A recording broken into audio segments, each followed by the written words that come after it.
a retired homicide detective. I've interviewed thousands of people, from serial killers to ministers. Welcome to the interview room.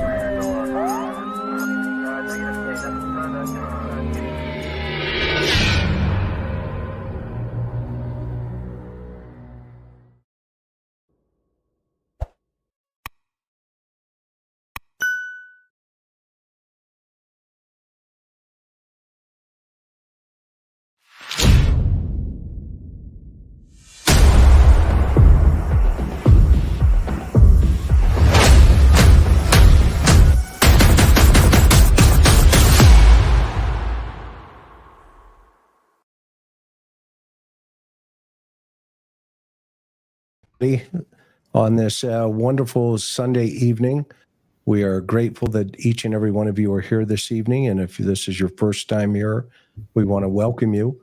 And also we want to thank our subs and, of course, our members, not only Patreon, but just our members here on YouTube. We ask one thing and one thing only, and that is you sub to this channel and you share this with all of your social media network. As always, a big thank you. First and foremost, to our mods who keep our chat classy and organized, always remembering the victims first. Mimi J2, Laura, Maui Girl, and Tree Sam, thank you, ladies, for everything that you do. Karen and I could not do this without you. We have a special panel this evening to discuss Rachel Morin and her birthday, which will be tomorrow. We have with us tonight, as you see, you probably recognize Michael, her brother, and Erin. This is the first time Erin has been on with us, but Erin is Rachel's sister. And then, of course, we have Rachel's really close best friend, Claudia Brown. And we want to welcome each and every one of you to the panel this evening to talk about Rachel. And thank you so much for being here. Thank you, Chris. Thank you. You're very welcome. And of course, my dear friend and colleague on the Cold Case Foundation, Dr. Gary Brucato, is back with us. Dr. Brucato, of course, as you know, is a visiting scholar from Boston College, and he collaborates with Dr. Ann Burgess and Dr. Victor Petreka on forensic research. He studies, among other things, how violent thoughts and actions emerge in psychotic and non-psychotic persons. He's also the co-author of the Columbia University Mass Murder Database, which is the largest in the world. And he's the co-author on The New Evil, The Emergence of Modern Violent Crime. If you've not ordered that book, you have to get it. It's on Amazon. It's the 22 categories of individuals that would commit this type of crime against Rachel, unfortunately. He is not only an amazing human being, but he's so down to earth. Every time he's on this show, I learn something brand new about myself, and I know that tonight you will learn something as well. So, with that, Dr. Brucato, Gary, thank you so much for being here again this evening. It's a pleasure. Of course, the focus, I think, tonight is really on Rachel. Yeah, and that right there tells us exactly what type of human being Dr. Brucato is. He sat down with the worst of the worst, and hopefully he can add some insight on how we can catch this savage that's done this horrendous crime. So tonight, this is about Rachel Morin. Our show is focused on the victims. We are victim-centric. And that's the way we operate at the Cold Case Foundation, with over 137 experts that are free of charge to families and law enforcement agencies from around the world, where we consult and we guide and direct in cold cases. After the investigators have run out of things to do, they usually typically call us in. On Monday, May 20th, which is tomorrow, will be Rachel's 38th birthday.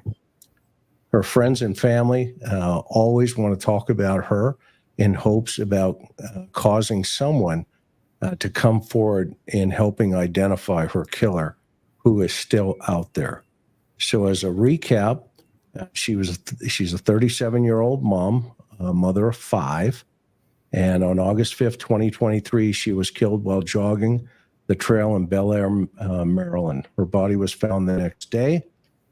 And about 2 weeks later, authorities identified DNA from an unknown suspect. The same male suspect is also a suspect in a home assault burglary, non-sexual in nature in Los Angeles. And we're going to talk a little bit about that neighborhood in LA to maybe this will strike, somebody's memory in of itself. There is a doorbell video. Those of you who've been following this case from day one have seen that video, and that was released to the public approximately 6 months ago. The authorities believe that this individual is a Hispanic male in his 20s, 5'9" and weighs approximately 160 pounds. And it's the belief of the Cold Case Foundation, because we've talked about it at length, that he is Hispanic in descent from Central America. My personal feeling is either, Guatemala, El Salvador, Central America, somewhere this guy is from that particular region of the world. And that is based on not only looking at what everybody else has seen, but a lot of other information that potentially has come forward and will come forward at some time. So with that, let's start off with, I want to know, probably like everybody else, Michael, we've talked at length about your sister. Tell us about your siblings and your family unit. And then, my wife would never forgive me if I didn't let Erin tell us all about Rachel, from her perspective as her sister. So, Michael, tell us a little bit about your family dynamics. It's complicated, but yeah, I mean, there's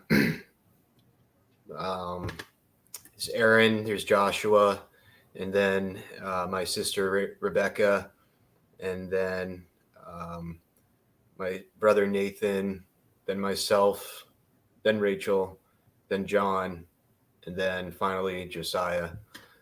So Rachel is kind of like the middle child there. Okay. So how many siblings total? Sounds like 8 is enough. Yeah, Remember that show? I'd have to count them. I don't know. I think 8, yeah. Yeah, that's a lot. Erin, tell us a little bit about you and your sister, and then we're just waiting to hear what you have to say. We didn't grow up together. We had 2 different households, but when my mom did get remarried, I was sent to my dad's house while she was on her honeymoon, and Rachel was just born. So I saw her when she was maybe a few weeks old for the first time. She's always been so precious and loving and just a ball of light and energy. She just had the best personality. She could make a joke out of anything. She definitely had our father's personality, because he was a prankster, and he always had jokes. And she was the light of the family, very, very loving. She didn't have a mean bone in her body. Yeah. Good soul. So the dynamics are mixed, mom and dad, right? Okay. And then 8, how many from dad's side and how many from mom's side siblings? Oh, they're all from dad. Oh, they're all from dad. Love it. Yeah. Yeah. We need to talk to him about that. Well, he's passed. He passed away about 15 years ago. Yeah. Okay. Is that the picture of her on the motorcycle with your Yeah. dad? Do you mind if I share that one? Oh, I love it. Yes, please share Okay, it. so let me go over here and find it real fast. That's a great picture. Okay, here it is. Hope you got the good version.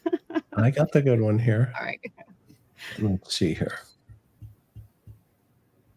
All right, so is this the right one? That's it. And so how old was she in this picture? Gosh, that was New Hampshire. I would say 15, 14, 15. Okay. Now, is your family primarily from the East Coast? Yes. Okay. And you mentioned earlier, Erin, if it's okay if I mention it, that Sure. you hailed a little bit in Boston or the Boston area in Lynn, right? And then you guys somehow ended up in Maryland. Yes. Okay. And what brought your family to Maryland? We all belong to the same church. And this church is like spread out all through the U.S. and outside of the U.S. Okay. So the church was based out of Lenox, Massachusetts. Okay. They had moved to Maryland. So then the smaller churches around in the New England area also came down to join the church. So that's how we ended here, and then Patty and my dad. So. Okay. And were you guys I don't like talking in past tense. I always like referring, to Rachel as, she's still with us. Okay. Even though we can sense her, but it doesn't necessarily mean, we get to physically hold her again for now. That said, is she very religious? Yes, she is in heaven waiting for us. Yeah. So we will reunite again.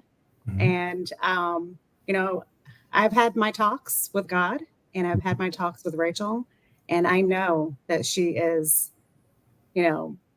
up there and alive more than ever. And I just can't wait for the day for us to reunite again. That's awesome. And Claudia, how did this sweet spirit come into your life? I was the teacher of Rachel's younger brother, John, back in 2010. I was his college professor, and he ended up continuing to work for the college publication that I advised. And then we became colleagues and co-advisors and very close friends. And through the years, initially when he was a student, he would use Rachel a lot as a model for his photography for our college newspaper and then our college magazine. So for many years, I only knew Rachel as John's beautiful older sister. I was actually quite intimidated. John took these gorgeous photographs of her, and I don't know. I guess maybe I thought she might kind of have that more stereotypical mean girl type personality because she just was just so gorgeous. And then in 2016, I ended up going through a really unexpected divorce. And actually, it was John's mom, Patty, who recommended I reach out to Rachel. She thought our personalities would really click. She said that Rachel had also been through a divorce and would be able to just be there for me and be a source of support. And initially, I was really hesitant to reach out to Rachel. Like I said, I was definitely intimidated, and my personality was a little bit more on the shy side. I couldn't imagine why someone I didn't know would want to help me and be there for me during such a dark time, especially when some of my older friends, really weren't there for me. But I took the leap of faith and I reached out to her, and I just remember the first time we met, she just literally welcomed me with open arms. She was just so warm and nurturing. And we just ended up bonding really, really quickly. We had children who were similar ages. We ended up going through a number of similar life experiences at the time, and we just became such fast friends. I called her my soul sister because I felt like our connection was just beyond this world. fascinating. Gary, what do you think? What's on your mind? Well, first of all, part of what's I think has always stood out to me about many of these kinds of cases that we talk about is the remarkable contrast between how loved the victim is in life, and the sense we get of how totally unwanted and uncared about the offender tends to be. And that's why underlying whatever nasty, perverse, aggressive motive there is in the crime, there's always that whiff of envy of the person trying to destroy something that they couldn't have. And so it is, I think, a beautiful testament to hear all of you talk about her.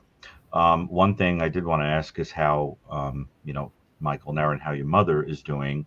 I've never met her. I've only ever seen her on television and so forth. And she always looks so profoundly heartbroken that it's very difficult to even, to even fathom what she feels.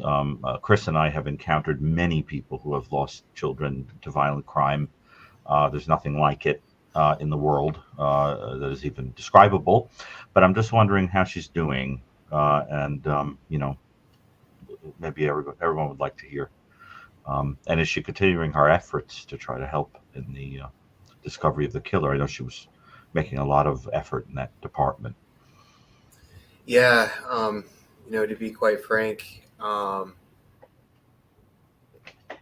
she's crushed. Yeah.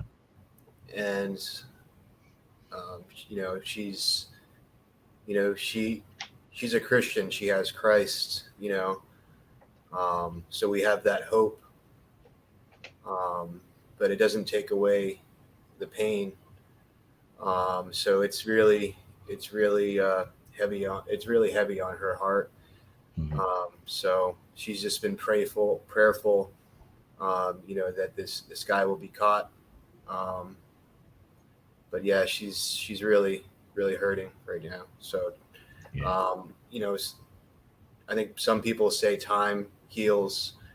And for myself, at least, and I would say probably the same for everyone else, it's not getting any better. It's getting different. And so it's just still very painful. She continuing to channel it into really trying to help find this guy. She is. She does have a difficult time every time she, does anything on the news or anything, or she talks about it. So she, makes her really tired for a few days.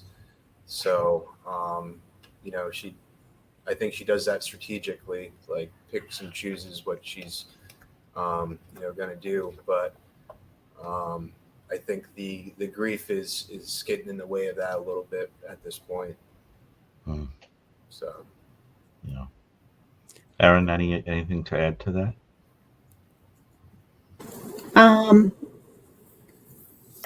Yeah, I agree with Michael on all that. That's I can't explain any better than he did. Yeah, everybody's got their own way of processing and grieving, coping. And I wish her all the best, and I pray for her. right. Well, Yes. in our experience, I mean, Chris's experience and mine, I mean, one of the things that can really add to the horror of it is how much time goes by until there's closure and any kind of justice in the situation. But it does seem, but based on the information that's available, that there's enough there that I really am optimistic that this person will eventually be caught, because the type of offender who did this doesn't stop doing it. And so it really just is a matter of a pattern developing and then linking it to a case that is already out there that has happened and right now doesn't seem to be related, because the details are so different and it's so far away from where Rachel was, or because the person will feel compelled to do it again. My only concern would be the possibility that he was no longer in the United States. But if he is in the United States, I think either there has been an offense already and it's not being linked, or one is going to occur. And eventually, because this is somebody we know from the LA attack, isn't exactly very good at getting away with things without leaving evidence.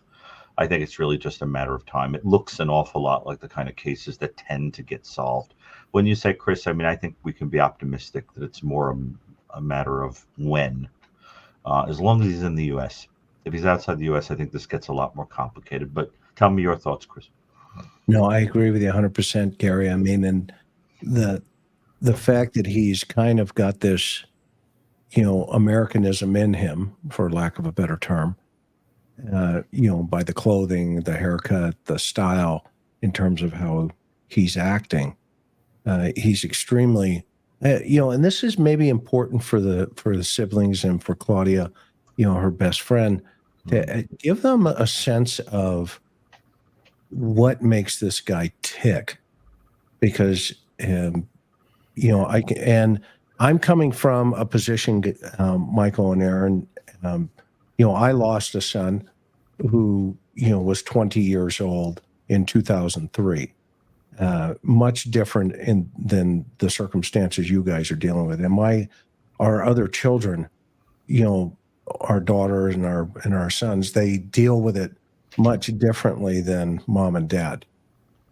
But I think it's important for you guys to understand the type of personality that your sister did nothing wrong. Absolutely zero. The fact that she woke up with the breath of life that day, and this individual came into the world that day in her life and took it, is no reflection in any way, shape, or form on your sister. Zero.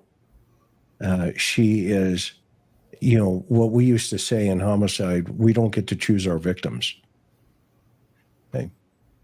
Nor the suspects. Okay? And the fact that, she was living a life that raising her kids, out exercising. I think it's important that Dr. Brucato kind of explain the type of personality that's on that trail that day, as well as your sister and many others. And by the way, it could have been maybe another young lady jogging on that trail. Gary, are you tracking where I'm going there? Yeah. It's a little difficult because in order to talk about the type of offender that did this, we have to make reference to some aspects of this case that are very painful. And I have to try to toe a line between being extremely sensitive and answering the question honestly. So if there's any detail of what I'm about to say that's uncomfortable, please let me know, and we won't. Although my sense is that, having talked about this case, whether it was law enforcement or news or to each other and so forth, you've probably already envisioned every awful thing that I'm going to say. But I'll try to do this sensitively. First of all, this individual we already know has a serial aspect to him, because we're already aware of there being two offenses, one involving a home invasion and one being this attack on Rachel. And as soon as we know that there is a serial quality to this kind of offense, and in at least one of the cases there was a homicide, we already have a pretty good sense that we're dealing with somebody who has the potential to go on and commit, again, another murder, to essentially become a serial killer if he isn't already.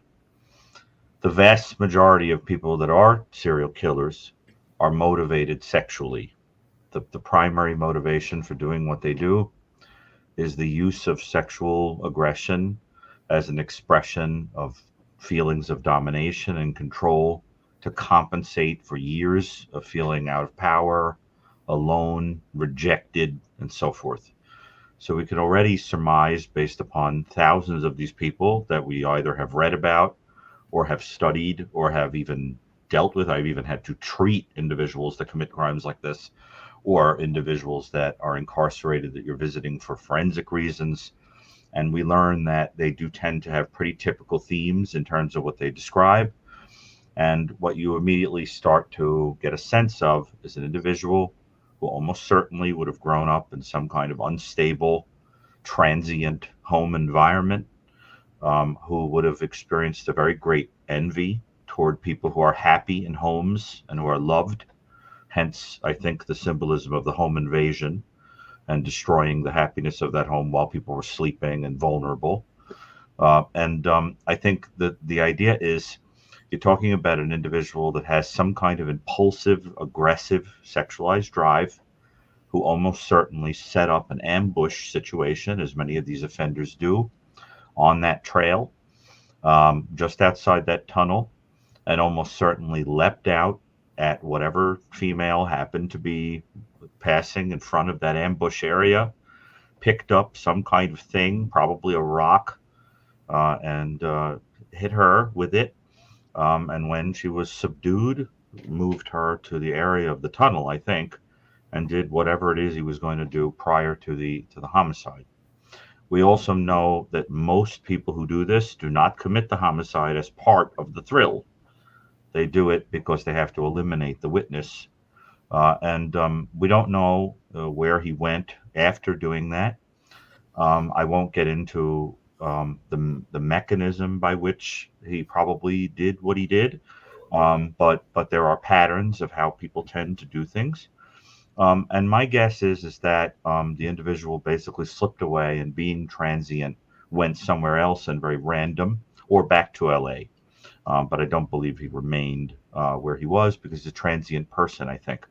That is why in the last time we appeared, I suggested that his image, with writing both in English and Spanish, be distributed at the bus stations between BelAir and LA, because I don't think this is somebody who got in a car or is affluent in any way or flew. I think he almost certainly traveled by bus or hitchhiking, but I think by bus. So I thought looking at the quickest bus route between LA and BelAir would have been a good mechanism of spreading information, because somebody would have seen him. And in fact, multiple people would have probably been on a bus with him for hours and hours and hours and hours, if not overnight, with a stopover or something like that. So that's something to think about. The problem with this kind of offender is that they don't stop. And in fact, they escalate. And we already see escalation between what happened in the home invasion, which I do believe was probably intended to be a sexual attack, but it was stopped. I think that's probably why he has no shirt on and so forth, and when he's booted out of the house. But we also get the sense of a deeply pathetic, weak individual underneath whatever, muscles he has or whatever aggression he displayed in that moment. Because remember, ultimately, this is a cowardly person who had to attack people in the dark when they were sleeping, who was subdued basically by a kid and pushed out of the house like a crumb. And then on top of it, he probably had to subdue Rachel from behind with some kind of object to hurt her. So you're talking about a cowardly individual who would run and hide out and do whatever he needed to do. So I think we're dealing with a pathetic, deeply insecure person who had some kind of awful, unstable life and feels entitled to do what he did, and is unfortunately intensifying. It's very hard to believe, given the amount of time between the first attack and the second attack, that there hasn't been another attack since. I think there probably has. But if you look, the details between the first attack and the second are so different that he clearly hasn't honed a specific MO. So I think what you're dealing with is an individual who probably has done it again in some other novel way, and eventually through experience will start to develop a pattern and start to have certain things he likes to do each time that constitute a kind of signature. And that is how you will eventually start to catch this person. You'll say, there's a link between the case that happened in that state and happened in this state. And of course, DNA. Eventually, DNA is going to be left somewhere. This is not a master criminal. So I think it's a matter of time. My greatest concern is that he has some kind of home base in LA, and was able through that route to get hidden by the community and possibly even just slip out through the border. I know, Chris, that's something you and I have talked about at length, but I do believe that it's been very wise that people have made an effort to communicate in that community in Spanish, to offer reward and all of that, because that does seem to be the conduit to whatever the heck happened. I also will finally say BelAir is pretty random to travel to from LA. There must be some link to someone in the vicinity of that area. And that's another thing that bothers me is that it suggests someone potentially hiding him or fibbing or trying to protect him, because the person doesn't just randomly say, unless they like throw a push pin at a map or something, that they're going to go to BelAir from LA on the run. So, I mean, don't you think, Chris, the randomness is like strange? It's much more likely there's a link. So that's my overall view of things. I don't know, Chris, if there's anything you'd like me to add. I hope I did that in a way that wasn't hurtful to anyone. It's really important to me to be sensitive to everyone.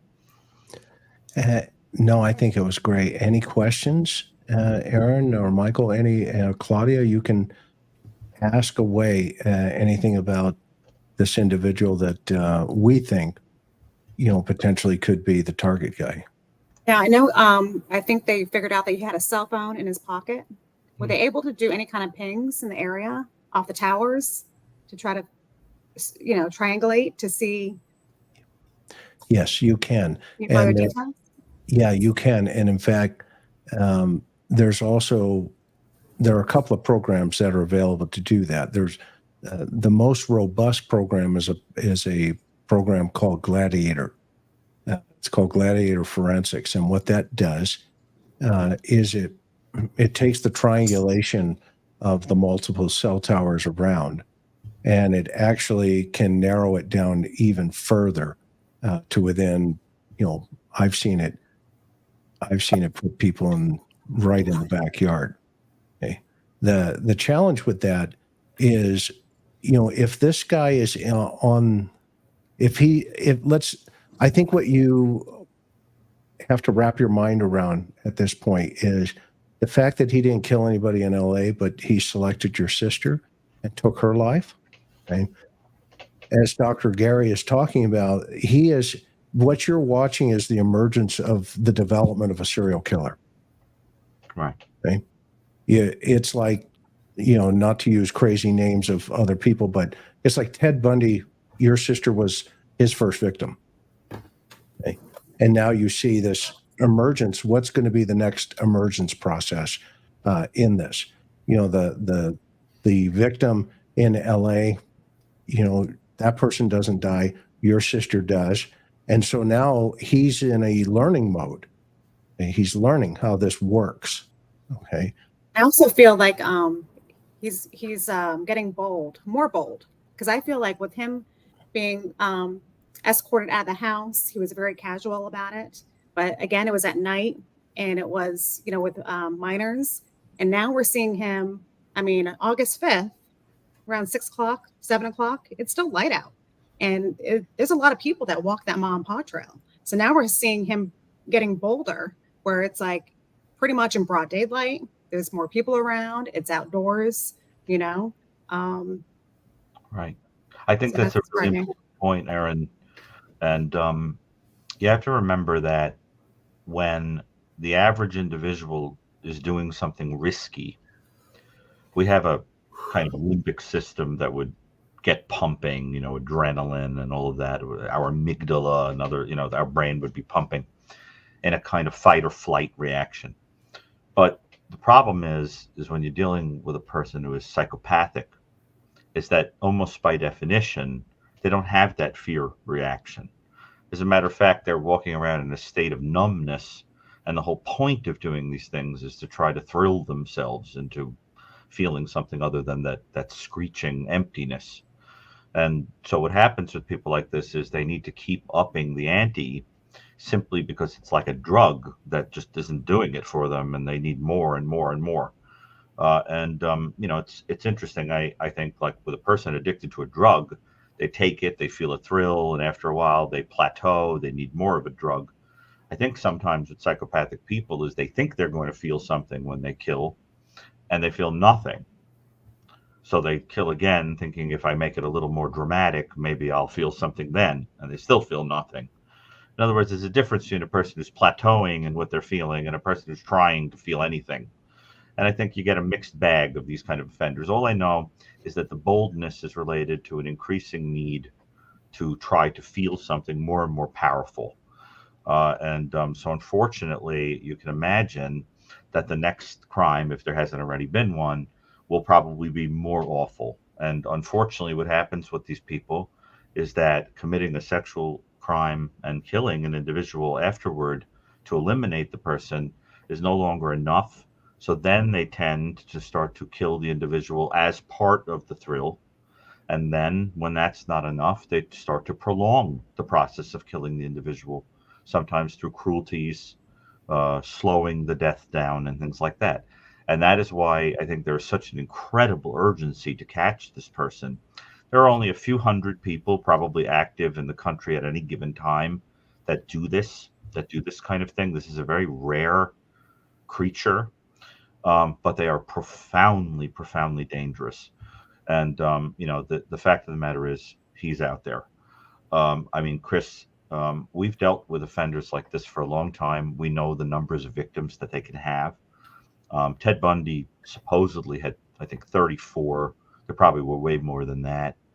I think they figured out that Gary Ridgway, another offender of that type, confessed recently to a crime. Now he's at 49.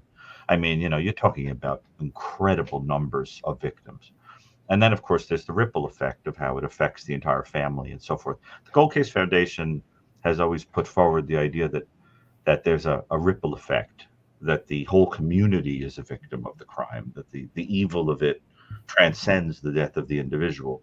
Wouldn't you say, Chris? It's an important point. Yeah, it's very important. In fact, Gary was talking with Dr. Ann Burgess recently, and she's kind of weighed in, and I don't know if you know who she is, but there's actually Hulu's doing a whole series on her life. She was the first female that was ever brought into the behavior science unit when the FBI started the BAU in 1972. And Ann is she's actually a living legend.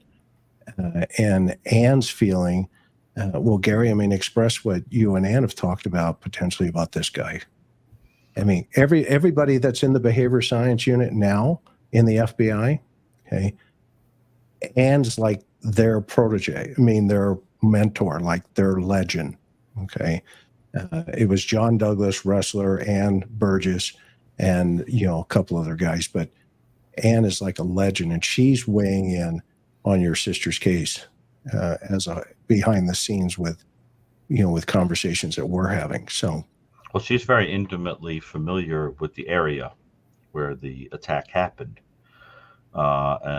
Because there's some tie, which I won't get into, to the area. And she, as a consequence, that from the very first day, even before there was the discovery about LA, had already been saying to me, this looks like this is a serial killer. This is going to be linked to other offenses. And we both agreed that the motive was essentially sexual. I remember we discussed that there were elements to the case that were both organized and disorganized. The disorganized being that it happened out in the open and was kind of, in that sense, very risky and all of that. But at the same time, there was the organized element of using some kind of ambush and probably rendering her unconscious and eliminating a witness. Those are all things that suggest a person who is a mixed bag of organized, what we call a mixed case. And that's very interesting, because when you have a mixed case, you start to think, is it mental illness? Probably not. This is probably a psychopath. Then you say, well, if it isn't mental illness, why would there be a mixed presentation? Well, usually you see that in somebody who's using drugs or alcohol, who starts out in a certain disorganized way, and then when the drug or alcohol wears off, tidies up, comes to his senses and says, oh boy, I better, fix this and get out of Dodge.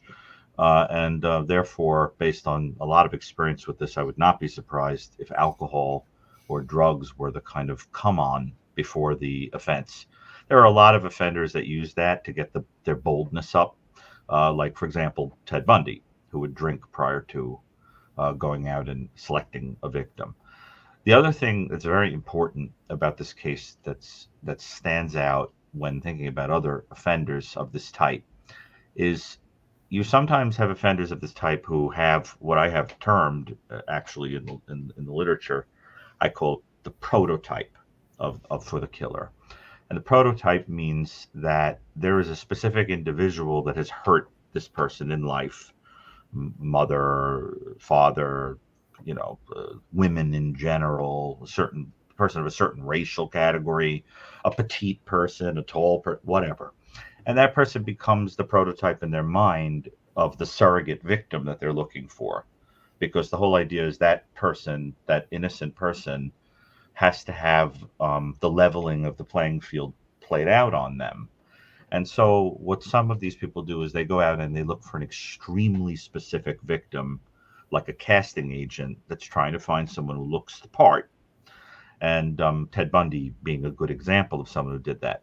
But then there's another type that has such an overarching hatred of the entire, let's say, all of women or all females, for example, that absolutely anybody would do, as long as they're female. And that's the type where you're not surprised that already we have a glimpse of a possible child victim and then an adult victim. And you say, what's the pattern? Well, the pattern is simply that they're female. And I don't think this person has any interest whatsoever in the age. I don't think he has any interest whatsoever in who the person is. I think the point is that at that moment, a female has walked into the spider web, and he satisfies an appetite and expresses a hatred toward the entire mass of women. And that means that 51% of the population could be his victim. That's a huge problem, right? He doesn't have to go out there and hunt over time.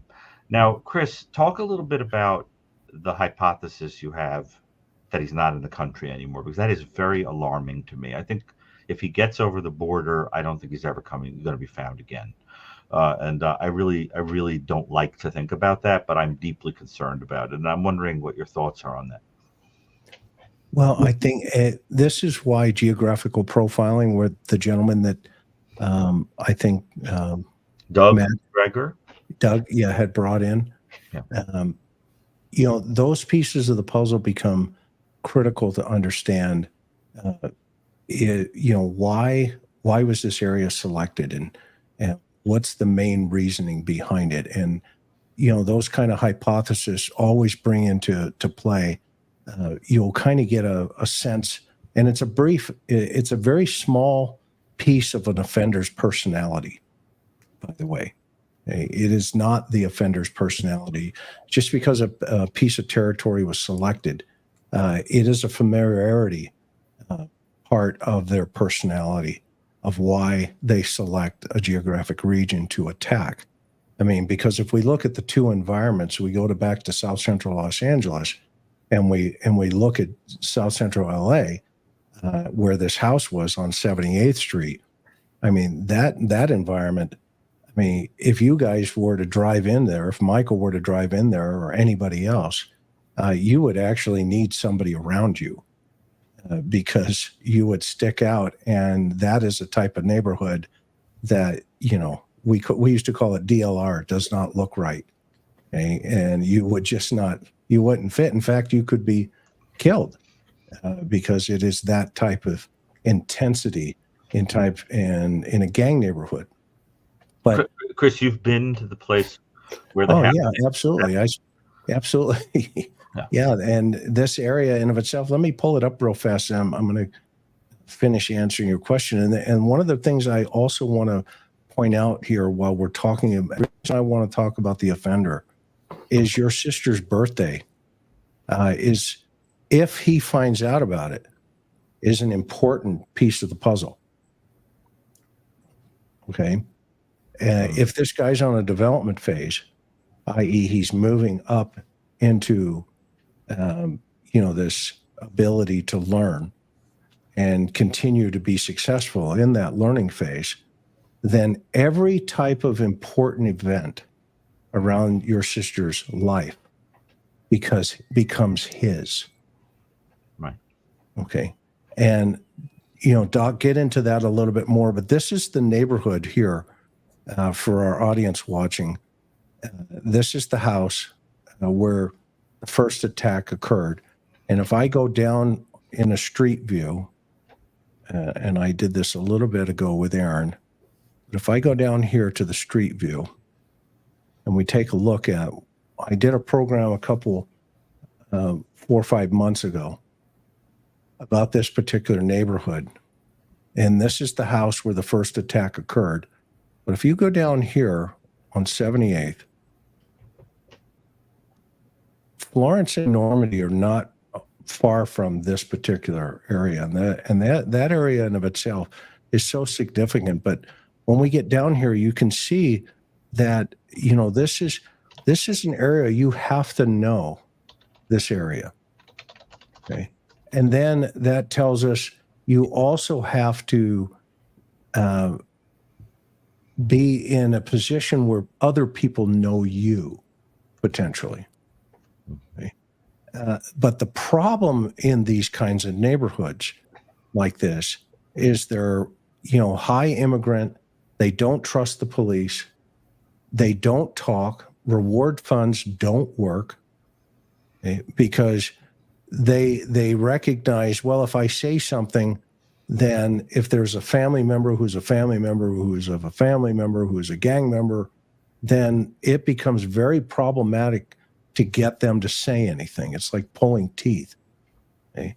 And so you have to work with the local authorities and quite frankly, with the patrol guys on the street, and they have what they call crash units. Okay? And crash units are units that are on the ground every single night, kicking the weeds and kicking them around. But the problem is there's so much volume going on. This is Avalon. It's the name of the street. But these are the kind of places I think, if I was the homicide case agent, these are the kind of places that I would start canvassing. These types of apartment complexes, and there's another one on the corner. Okay. These are the kind of places where this guy would have an association. Maybe not, because in terms of maybe he knows somebody in the house where this first attack took place. But these are the kind of neighborhood. This is the kind of neighborhood where this guy fits right in with this type of garbage on the other side of that fence. Okay? And it goes back to thinking about the personality that Dr. Brucato was just talking about. There's a nothingness here. There's an envy here. There's a hatred here. And your sister represented all of that in this attacker's. That he couldn't have. In his personality. So you have to take this and you say, okay, what in BelAir or around where your sister was attacked looks like that? Does that make sense? I know what you mean, Chris. Michael, are you tracking me there? Yeah. Okay. Yeah. Because this is a familiarity to him. Okay. To, the hunter. Okay. If you want to understand this guy, just spend an hour or two with somebody who is learning how to hunt. Okay. But this guy took the time before your sister's life was taken. He took the time to go out and, surveil the area that she was coming down that trail. This individual took the time to know, how do I get out of here? Okay. Without being detected. How do I get out of here without, throwing out, signals? Okay. Did he take stuff from your sister? I would submit to you the answer is yes. Okay. Did he discard those items? If so, why? Because he's learning on the fly or during the moment. Okay. He's technologically advanced. How do we know that? Because he comes out of the house in the first LA case with a cell phone in his pocket. You can see the light in his pocket. Okay. Well, this isn't a guy that doesn't understand the iOS Apple system. This guy gets it. Or an Android. He knows how to utilize that phone. Okay. And so how does he take that into his victimology and his selection of your sister? Well, he's thinking. And this is what Dr. Brucato was talking about, where and what Dr. Burgess was talking about, you have some type of indications that say he's disorganized, but then you have other indications that say, no, this guy's potentially organized. And so that leads, and that's what led me early on to say, has anybody considered he went through the tunnel, not out through the front? Yeah, there could be evidence that he came out through the front, but you'll be surprised how many suspects I've sat down with and many others and said, hey, we found A, B, C, and D out front here. What happened? He says, oh, well, I threw it there because I knew that's where you guys would go, and I went the other way. Okay. Duh.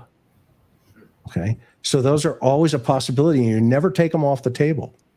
Don't ever take it off the table. Okay? Because you'll never know until that suspect is sitting in an interview room and he tells you. Okay. So remember, you're not investigating. The investigators should never investigate people. They investigate information. Always follow the information. Okay. Because that will lead you to the person. Okay. And in this case, what information do you have? And one of the things that you showed me, Michael, when you went up that hill and you went through the tunnel in the opposite way and you came up on that hill, man, it brought you right to that apartment complex back there. And then it brought you to a gym. It brought you to a dance studio. It brought you to a little, there's a horse farm over there. It brought you to where that, the fair, the county fair, even though they didn't have carnies in there at that time. Well, what type of jobs would this personality be potentially looking into? If he's from Central America, hypothetically, is he in construction or does he work in agriculture? Does he work with horses? All of those types of things are behind where your sister was attacked. They're not in the front. Okay. And so that's my mind was going, okay, well, we have to consider both sides of this coin. You never want to eliminate the other side of the coin, okay, ever. Because that's where investigations turn cold, is because they're just focused on one side because of one piece of evidence. Okay? And it doesn't mean that's the one piece of evidence. And I'll give you a simple example. Let's use the Brian Koberger, where he killed the four. Well, we think, allegedly, he killed the 4 college students in Idaho, right? What's his alibi? He went to a park. Okay, that's his alibi. Yet you've got all the phone stuff over here saying this, but now they have an expert coming in and say, well, wait a minute, that could be possible. Okay? So what Dr. Brucato and I were talking about the other night is, well, what if he passed the park before he went to kill the 4 college students? You see, that's a believable concept, isn't it? It could be true. So his alibi could have an element of that true, half truth. Okay. So if he went this way to his location versus this way, away from after the murder, okay, he's still the murderer. Okay. And that's what this maybe one of the things that I've been stuck on, and I'm not saying I'm focused on that 100%. I'm just saying there needs to be a lot of information flushed out on the other side of that road over there. Well, Chris, it's the other thing that you have to remember is that if he were to do that and then go back out on the trail and then into the town in the other, from the front of the tunnel, he would probably have been wet on his pants from, let's say, the ankles or a little higher down because there's running water, I think, in the tunnel. There may have been blood on him. He may have been soiled in the process of what he was doing during the offense. And it's very hard to believe that he would do that without being conspicuous and somebody saying, that guy looks a little weird, or what's that on him, or is that blood on him, or so forth. And, that's a little odd to me. Usually people like this are a lot more spider-like. They come out of something, attack, and then go into something.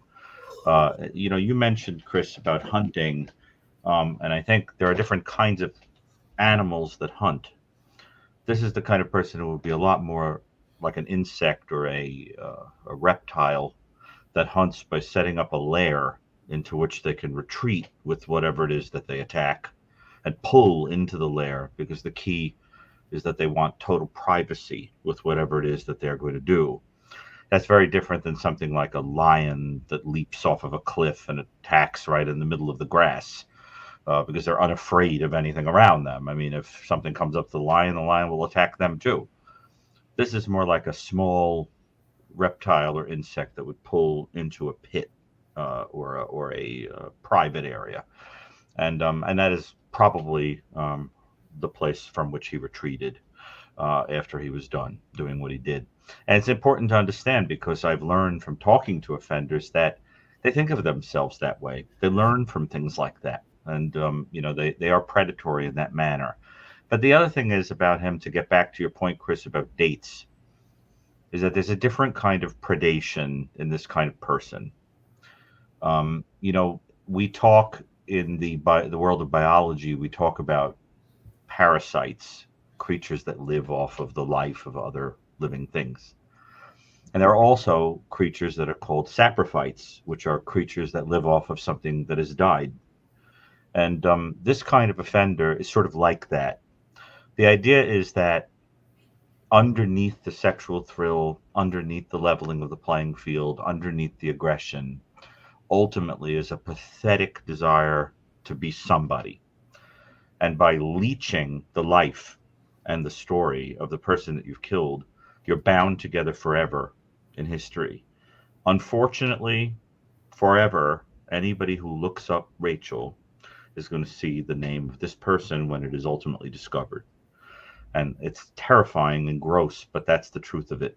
And so what this person does is they saprophytically live off of a person who has passed forever. And the other thing with this kind of individual is that because they ultimately want to be somebody, they're usually monitoring what's going on in the news. You can bet that this type of offender would watch shows like this. Chris and I have done shows on offenders where we think that the offender is actually a person commenting in the chat under a fake name. That has happened, Chris, you know that, with certain people. We sometimes have to report that to people because we think that the offender is in the audience. If he's doing that, it's probably on his phone. But the other thing is that certain dates can be very activating, because they're days when everyone is going to sit around loving and giving attention to the victim. And so they can be very activating for the person. We know that dates figure very much into when offenders go out and attack people.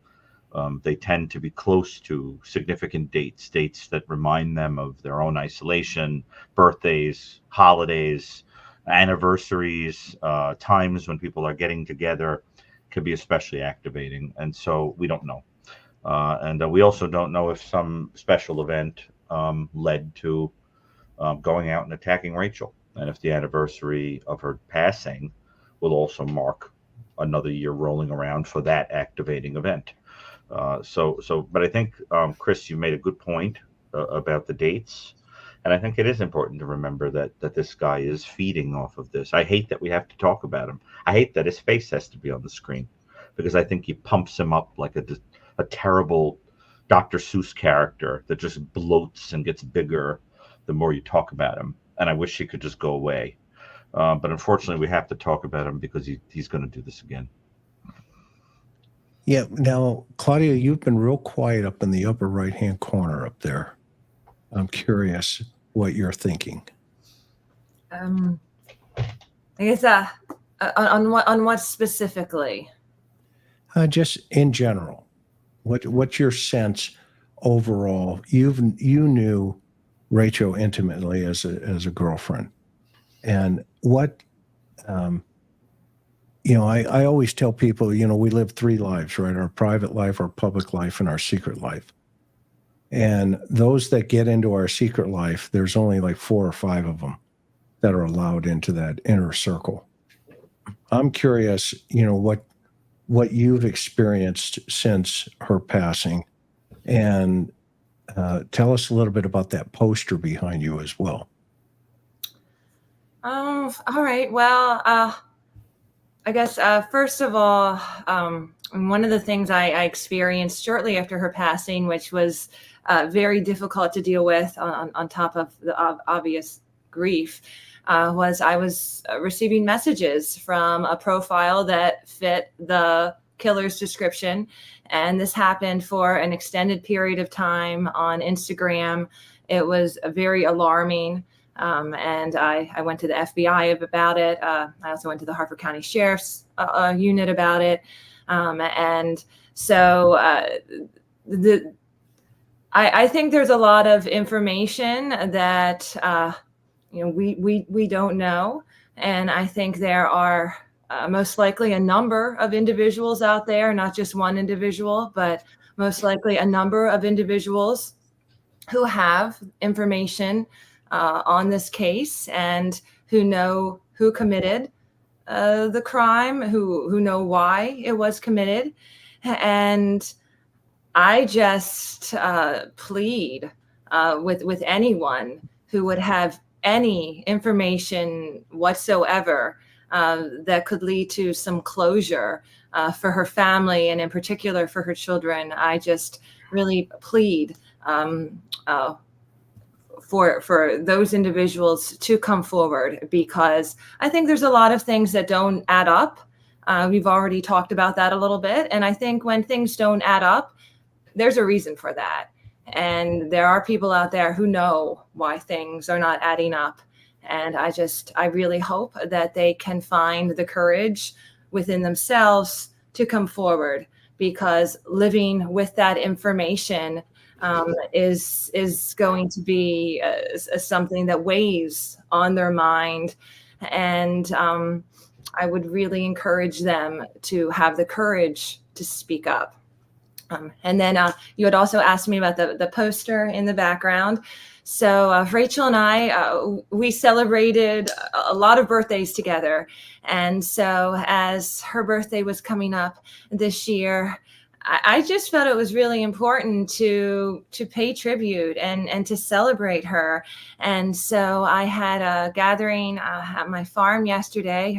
4 of her children came, a couple of their dads, some close friends, and we made the poster for the event. I actually hope to have something like this every year and have her kids over, have some close friends over to just celebrate Rachel, to remember all the incredible times, because there were just so many good times, so many just amazing memories. And I think that when her loved ones gather, she's there with us, and that is the best thing that we can do right now, because we are not investigators, we are not detectives, and what we can do, however, is just keep her spirit alive by celebrating her. And so it was just an amazing occasion yesterday to get together and to really feel the love in the room, celebrating Rachel. Yeah. Claudia, if Rachel were here and she heard this story about someone else, what would she have said? What would she have suggested that people do, or how to handle it?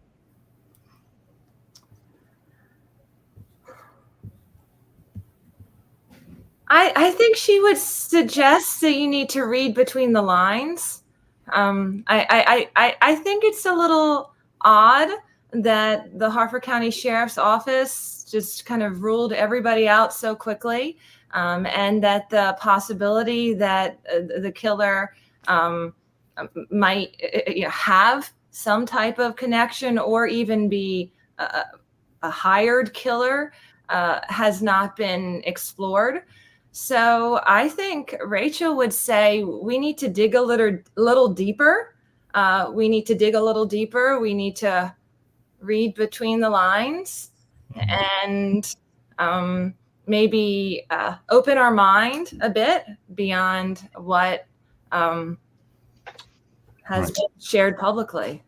Well, I will say, you know, I'm going to step out of my doctor and forensic expert, kind of a suit here for a second, and step into the shared status of being somebody of faith for a second.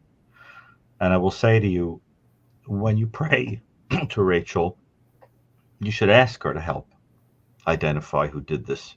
Chris and I can both tell you more stories than you would believe about people who have told us in private that things have broken in a case because of something that they don't dare share with anybody because they think they're going to sound weird. But that felt mighty supernatural, where the person has prayed and asked for a revelation that then comes. I am personally aware of clients and people who have told me things in secret, just like that. I've had clients that have done things like, this is a simple example. I was recently told a story about somebody that was on a desperate search for a will that was hidden somewhere in a house. And that will was necessary to prevent a windfall from going to somebody who really didn't deserve it in the family. And the family member prayed for help from the deceased, had an intense, vivid dream in which the individual pointed at the wall in the house. And it turned out that that wall was the hiding spot of the will. And the person told me this in private and said, I don't tell anyone that story because they'll think I'm goofy. But the fact is, these kind of things happen. And Chris, I think you'd agree, there's nothing wrong with asking Rachel, who knows exactly who this guy is, to help figure out where he is. And because wherever she is, I'm sure that she's able to see wherever he is. Chris, what are your thoughts on that? And forgive me if it gets into the spiritual a little too much, but I just think it's important because we're dealing here with people who don't think there's anything weird about saying that. Well, a lot of my stories where, Oh yeah, I could just go on for days. To be honest with you, I've had cases. I worked over 300 murders, and I can't tell you how many family members that I talked to. And I'm a religious person, and I used to just go off to the side and ask the Lord to help me. And I can tell you stories where, I was home one Saturday afternoon, and the victim's name is Rebecca Jensen, and we couldn't find her. And I had this impression to go back to an area that 2 days before we had searched with cadaver dogs. And I just had this strong impression go back, and I heard Christopher go back. And whenever you hear your first name come to your mind, okay, it's usually a good sign that somebody on the other side is trying to help you. And long story short, I called this, her name is Lynn Diamond, and she had a dog named Scout. And I called her up, and she's with a search and rescue in San Diego at the sheriff's department. And I said, hey, Lynn, can you meet me back over behind the drive-in again? And she goes, Chris, we were just there. I said, I know. You're not going to understand, but I need you over there, please. She goes, well, I don't know. Let me get permission. And she gets permission. And lo and behold, we meet back there. And I had the second impression was go to the right. And I said, Lynn, send the dog this way. Okay. And she goes, why do we want to go over there? We think everything is over here. I said, I know. Just do me a favor, send the dog this way, Scout. And within 15 minutes, we found her buried. The dog hit. And it was her. And, I tell that story. I don't usually tell that in public. Okay. But, I had to write that in my reports. What happened? I had an impression to go to this area, and this and that. So I wholeheartedly believe that on the other side of the veil, we'll call it, right, that they can help us, guide us, and direct us if we are listening, if we want to listen. And this is one of the things investigators get stuck on, is they're not willing. I have to show you a cup. Hang on for a moment. Oh.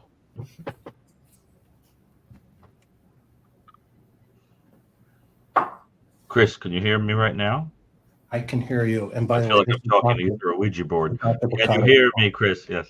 But but Chris, and not that I would use one, but Chris, you could also tell the story about how your life was saved. Yeah, no, I've had multiple experiences where God has saved my life. And here's a cup that I got. It's called, see, it says McRockpile on it. Okay. So the team I was on, I always used to get the psychics. I was assigned, hey, you're going to work with all the psychics. Okay. I guess I'm that guy. You know, I listen to all people. I love people. I make more mistakes than probably the next guy. Just asked my wife, but at the same time, I listen to people. When I first met my wife, she says, you're like listening or talking to one of my girlfriends. I was like, what are you talking about? You know, no. She goes, yes. And I guess that turned into, 27 years later, a pretty good compliment, that I listened to her. And I had an experience one time where it was a burglary. I was a dog handler at the time. I was a canine handler. And as I'm going into this house, we don't know if there's a guy in there. And it's a 2-story home. And I'm at the bottom of the stairs and I have this impression, Christopher, don't go up there. And I stop at the bottom of the stairs. It's pitch black. I've got the dog. And I sent the dog. Ert goes up and I can hear him fighting with a guy upstairs. I go up. Dog's got him. I hook him up. I roll the guy over and he looks at me. He goes, quote, why didn't you come upstairs? And I said, I didn't feel like I had to.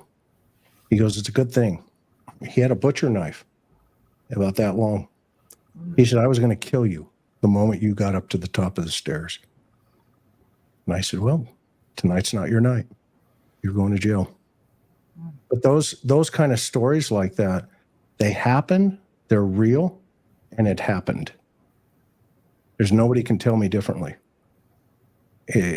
And she can talk to you. She can help you. She can guide you. She can guide your mom. She can guide the investigators. I personally believe that. It's happened to me in my life. And I'm a nothing. Okay? I'm organized matter as a scripture. We're just dirt, right? Dust to dust. But we're organized matter right now. And that organization has the ability to think, but it also has the ability to listen. And if we listen carefully, okay, the opposite side of that is what this book is about, this word. And this is the area of, where we have to figure out how to catch these people, because there is evil in the world, and it does exist. And this guy is evil. He's taken your daughter. He's taken your sister. He is evil. He's taken your best friend, Claudia. He is evil. But there's the other side of that, where sometimes you earn a cup by listening to other people that have gifts. They, call them spiritual gifts, universal gifts. For everybody, it's different, right? For each and every human being. But they are gifts. And sometimes those gifts can be very advantageous and focus us through. And that's why I always talk about the big picture. Don't get into this, tunnel vision. No, forgive me for using that word, but, investigators get stuck in this. Well, this is the way it is because, well, no, it's never the way it is. It's never the way it is. I interviewed a serial child killer one time by the name of Wesley Allen Dodd, who was on death row in Walla Walla State I Prison. didn't say his name, Chris. So I know he's an evil human being. never lived. Long story short, he watched TV with a 5-year-old little boy that he had abducted and watched the sheriff come out and say, A, B, C, and D. We're doing this, we're doing this, we're doing that, we're focusing over here. And guess what he did? He went to the opposite side of town with the child for the thrill to put him back out in the public and raised his thrill that he had this victim. So this is the kind of thing that when I mentioned your sister's birthday, okay, I mean that he's watching your mom, he's watching your lawyer, Matt's lawyer, or whoever's lawyer, your lawyers out there. You know, I love the idea of sending the postcards through the mail, you know, to hitting everybody's house in South Central Los Angeles. Okay. The challenge with that, hopefully, the challenge with that is, again, the geographic neighborhood. Okay. It's a tough sell in that particular neighborhood. Chris, I want you to know, if anybody did get interested in the idea of the bus stations, I remember that I looked that the nearest station to that house in LA is called Lemert Station. It's a bus station. I strongly suspect that if he boarded, it would have been there. It's about 15 minutes on foot from that house. I do suspect he was intimately aware of the environs in that neighborhood where he attacked, and probably that would have been the bus station he would have used. I think one could do a lot worse than to take the photo down there and ask anybody in the station, do you remember selling this guy a ticket, or looking at the cameras within a few days of the attack in BelAir. Chris, what do you think about that idea? I think the bus is how he would have traveled. Yeah, I think it's a great idea. That's, you know, Brandon Wilson did that. He shaved his hair, walked down to the bus station, bought a ticket, and went to West Hollywood. A lot of them do that, Chris. I can't help but think that they have this guy's face probably sitting on some footage in the bus station. Don't even realize they have it. And he's clever enough that he would have probably altered his appearance in some way.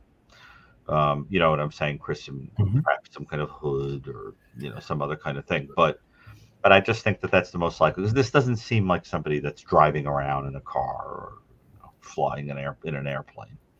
If, you know, you have to think about, I mean, you guys tell us, what do you think? I mean, do you think the guy got in a car and drove from South Central Los Angeles to BelAir, Maryland, and then set up, you know, an attack on your sister?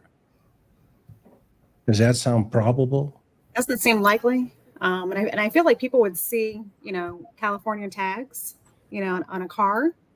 Good point. There's only so many places you can park there at the Mom Patro. And once that little parking spot gets filled up, you're on like the main road, and there's like bars and restaurants, you know, right there. So you're really taking a big risk. Someone identifying not only you, but your vehicle. Right. So And that is a great point, Erin, because you see, you're putting yourself in the shoes of the offender.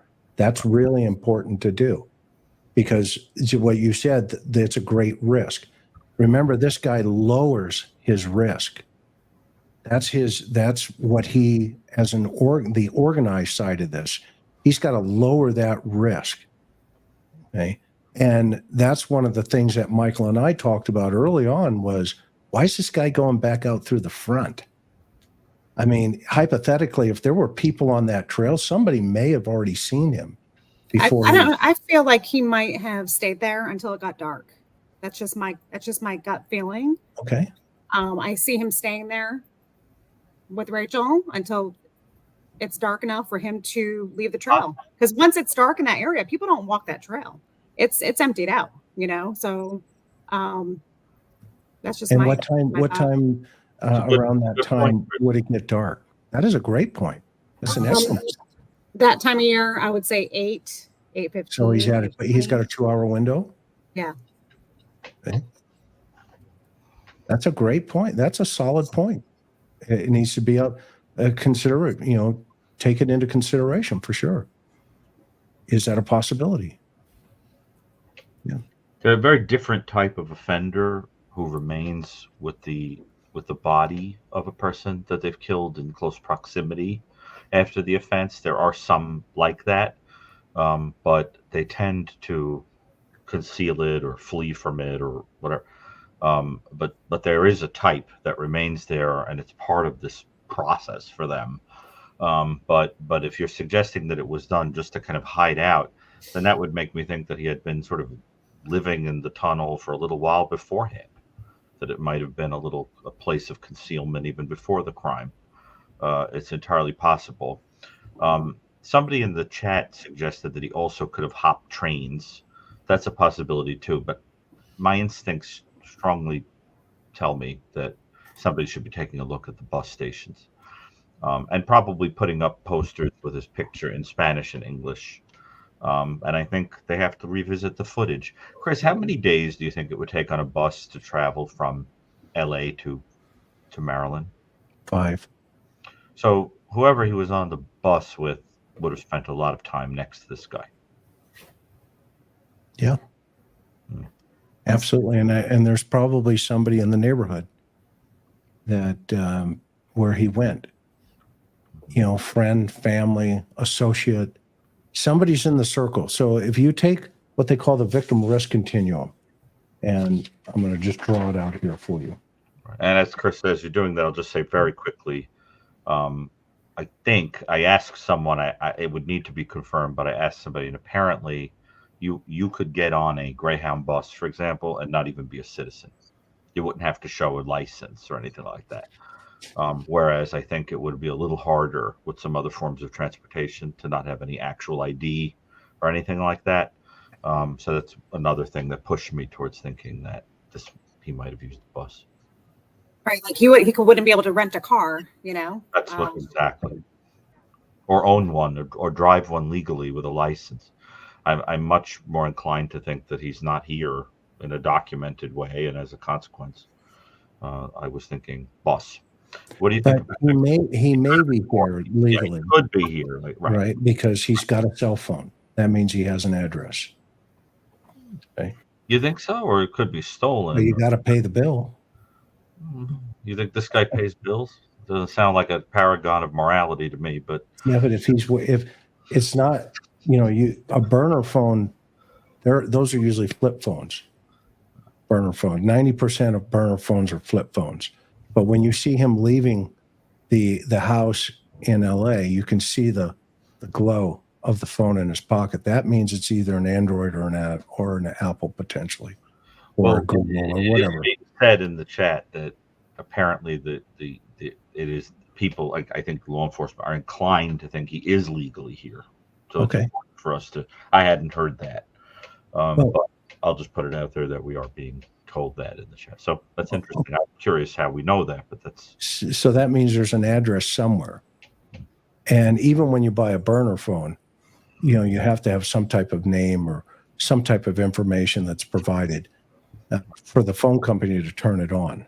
Now it could be bogus or just false information, but at the same time, you have to have some information. And a lot of times we used to just track that down to an address or a friend of a family member, somebody that knew him. Okay? And you go, well, hey, you want to talk to us about it? No, not today. And there's a lot of whole other dynamics that go into that, fear, trust of the cops and the investigators. And so things get clogged. And investigators just need to be, lack of a better term, you just need to keep flipping those rocks, and you need to keep going back. And you need to go, okay, if I got a gut feeling about this person knowing information, then you go back to that person. And one of the things, you tell them, I said, look, you're in the circle right now. I want to get you out of the circle. And the more you lie to me, the more you keep going down this route, hey, I'm just going to pull you in further. And in California, it's called PC-32. It's accessory after the fact. I'm investigating a homicide, the death of a woman in Maryland, hypothetically, right? If this was Maryland, okay? You may have information about this. I'm going to give you a little time to think about it, okay? But I'm not going away. Okay? I'm going to be back. It might be a week from now, it might be 2 weeks from now, but you and I are going to see one another once again, okay? High five, okay? And you walk out. And I used to have, in fact, I still do. And Gary knows, by the way, I'm still working actively murders. Of course. Of what I do during the day. Okay. And I have this card. It says my card. That's what it says on it. It says two words, my card.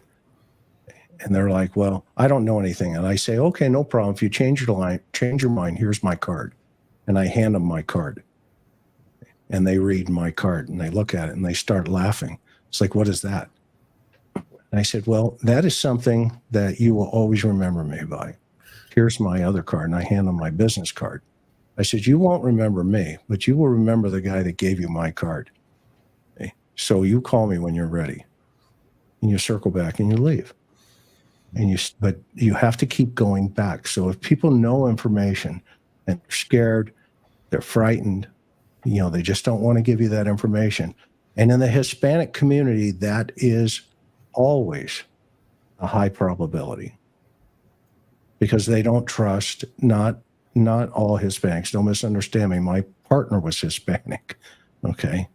So this is not a racial statement in any way, shape, or form. It's the culture.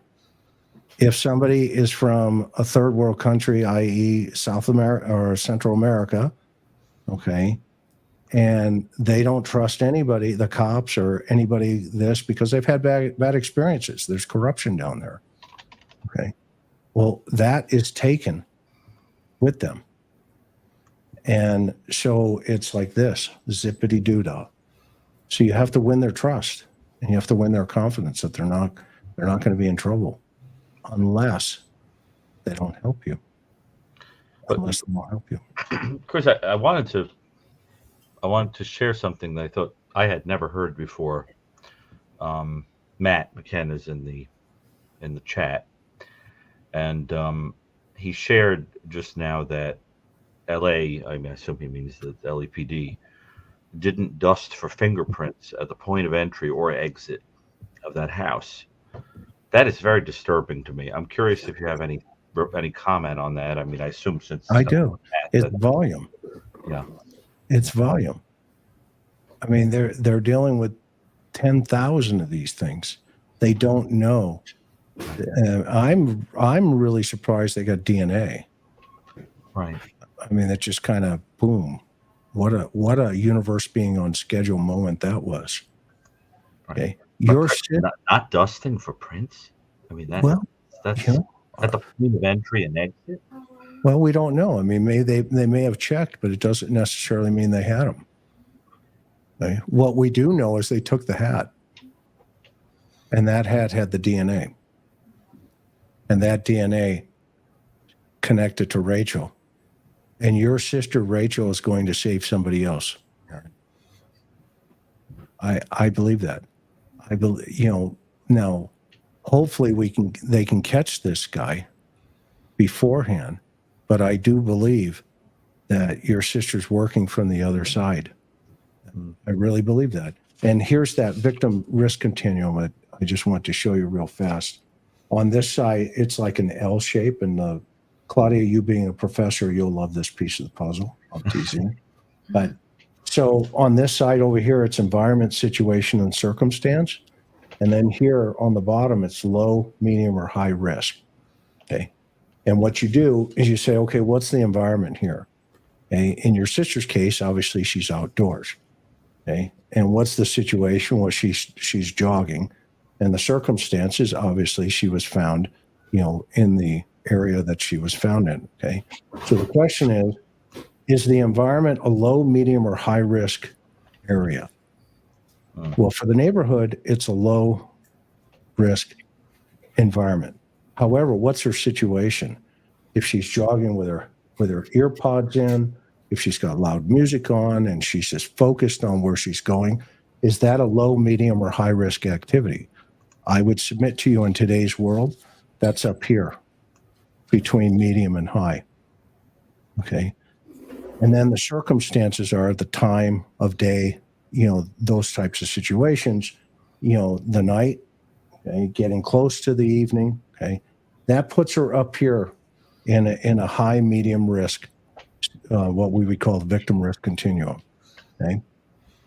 So that means there's a higher probability that the person that did this, and this is what they did initially, was a stranger and that your sister was targeted. Okay. Now we take the exact same circumstances, environment, situation, circumstance, and let's use somebody in their house. Is that a low risk environment? Yep. Is that a situation that's low risk? Yep. Is this circumstance, i.e. they're in their house, 10 o'clock at night, whatever, low risk? Yep. So that means there's a higher probability statistically that the offender is known to the victim, i.e. at some point they cross paths. It could have been a maintenance man, it could have been a friend, it could have been the yada yada. Okay. And that's why you go, okay, low risk victim, let's stay in the circle over here. High risk, medium risk, over here, stranger. And that's how, he came into the environment. And the fact that they put that DNA in CODIS, or somehow, I am not sure how they connected the dots on that personally, but either way, they connected the dots. I think they put it into CODIS, didn't get a hit. And then at some point when your sister DNA, when that DNA was put in, they got a hit and they say, holy cow, we got the same guy from Los Angeles out here in Maryland. What are we doing? What's going on here? Well, Chris, one of the things I'm most eager to get to the bottom of when this is solved, as somebody who studies these kinds of things with the interest of helping in other cases like this, like you are, is there are two scenarios, and I can't figure out which one is true. And I know that it was referred to on the podcast that was done by the law enforcement associated with what happened in BelAir. They talked about this also, is that one possibility is that he had seen her somewhere and found her attractive or in line with what it is he was looking for his particular offense, and then studied her a little bit when she'd be isolated, followed her, set up the ambush and attacked her because it had to be her. And the other possibility is, as I had said earlier, which I think is more likely based on the facts, is that he waited, he lay in wait for any female that walked by and then attacked. But that's extremely important because it'll tell us a great deal about what made him tick. I think they thought, if I understood correctly, if I'm remembering correctly, they thought in the podcast, they said that they thought he had actually kind of followed her a little bit, kind of had her. Which makes me lean in a little bit to Claudia. And I don't mean to put you on the spot, but you mentioned social media. So actually, and I appreciate that. There's a couple of things that I would like to insert. Please so, of course, when this happened, I read a number of comments online in which people were asking why Rachel was jogging on a trail alone. People were making comments about how women can't be safe and women shouldn't be doing that. Right. And I think it's really important for people who are not local to understand that the Ma and Pa Trail is a very popular family spot.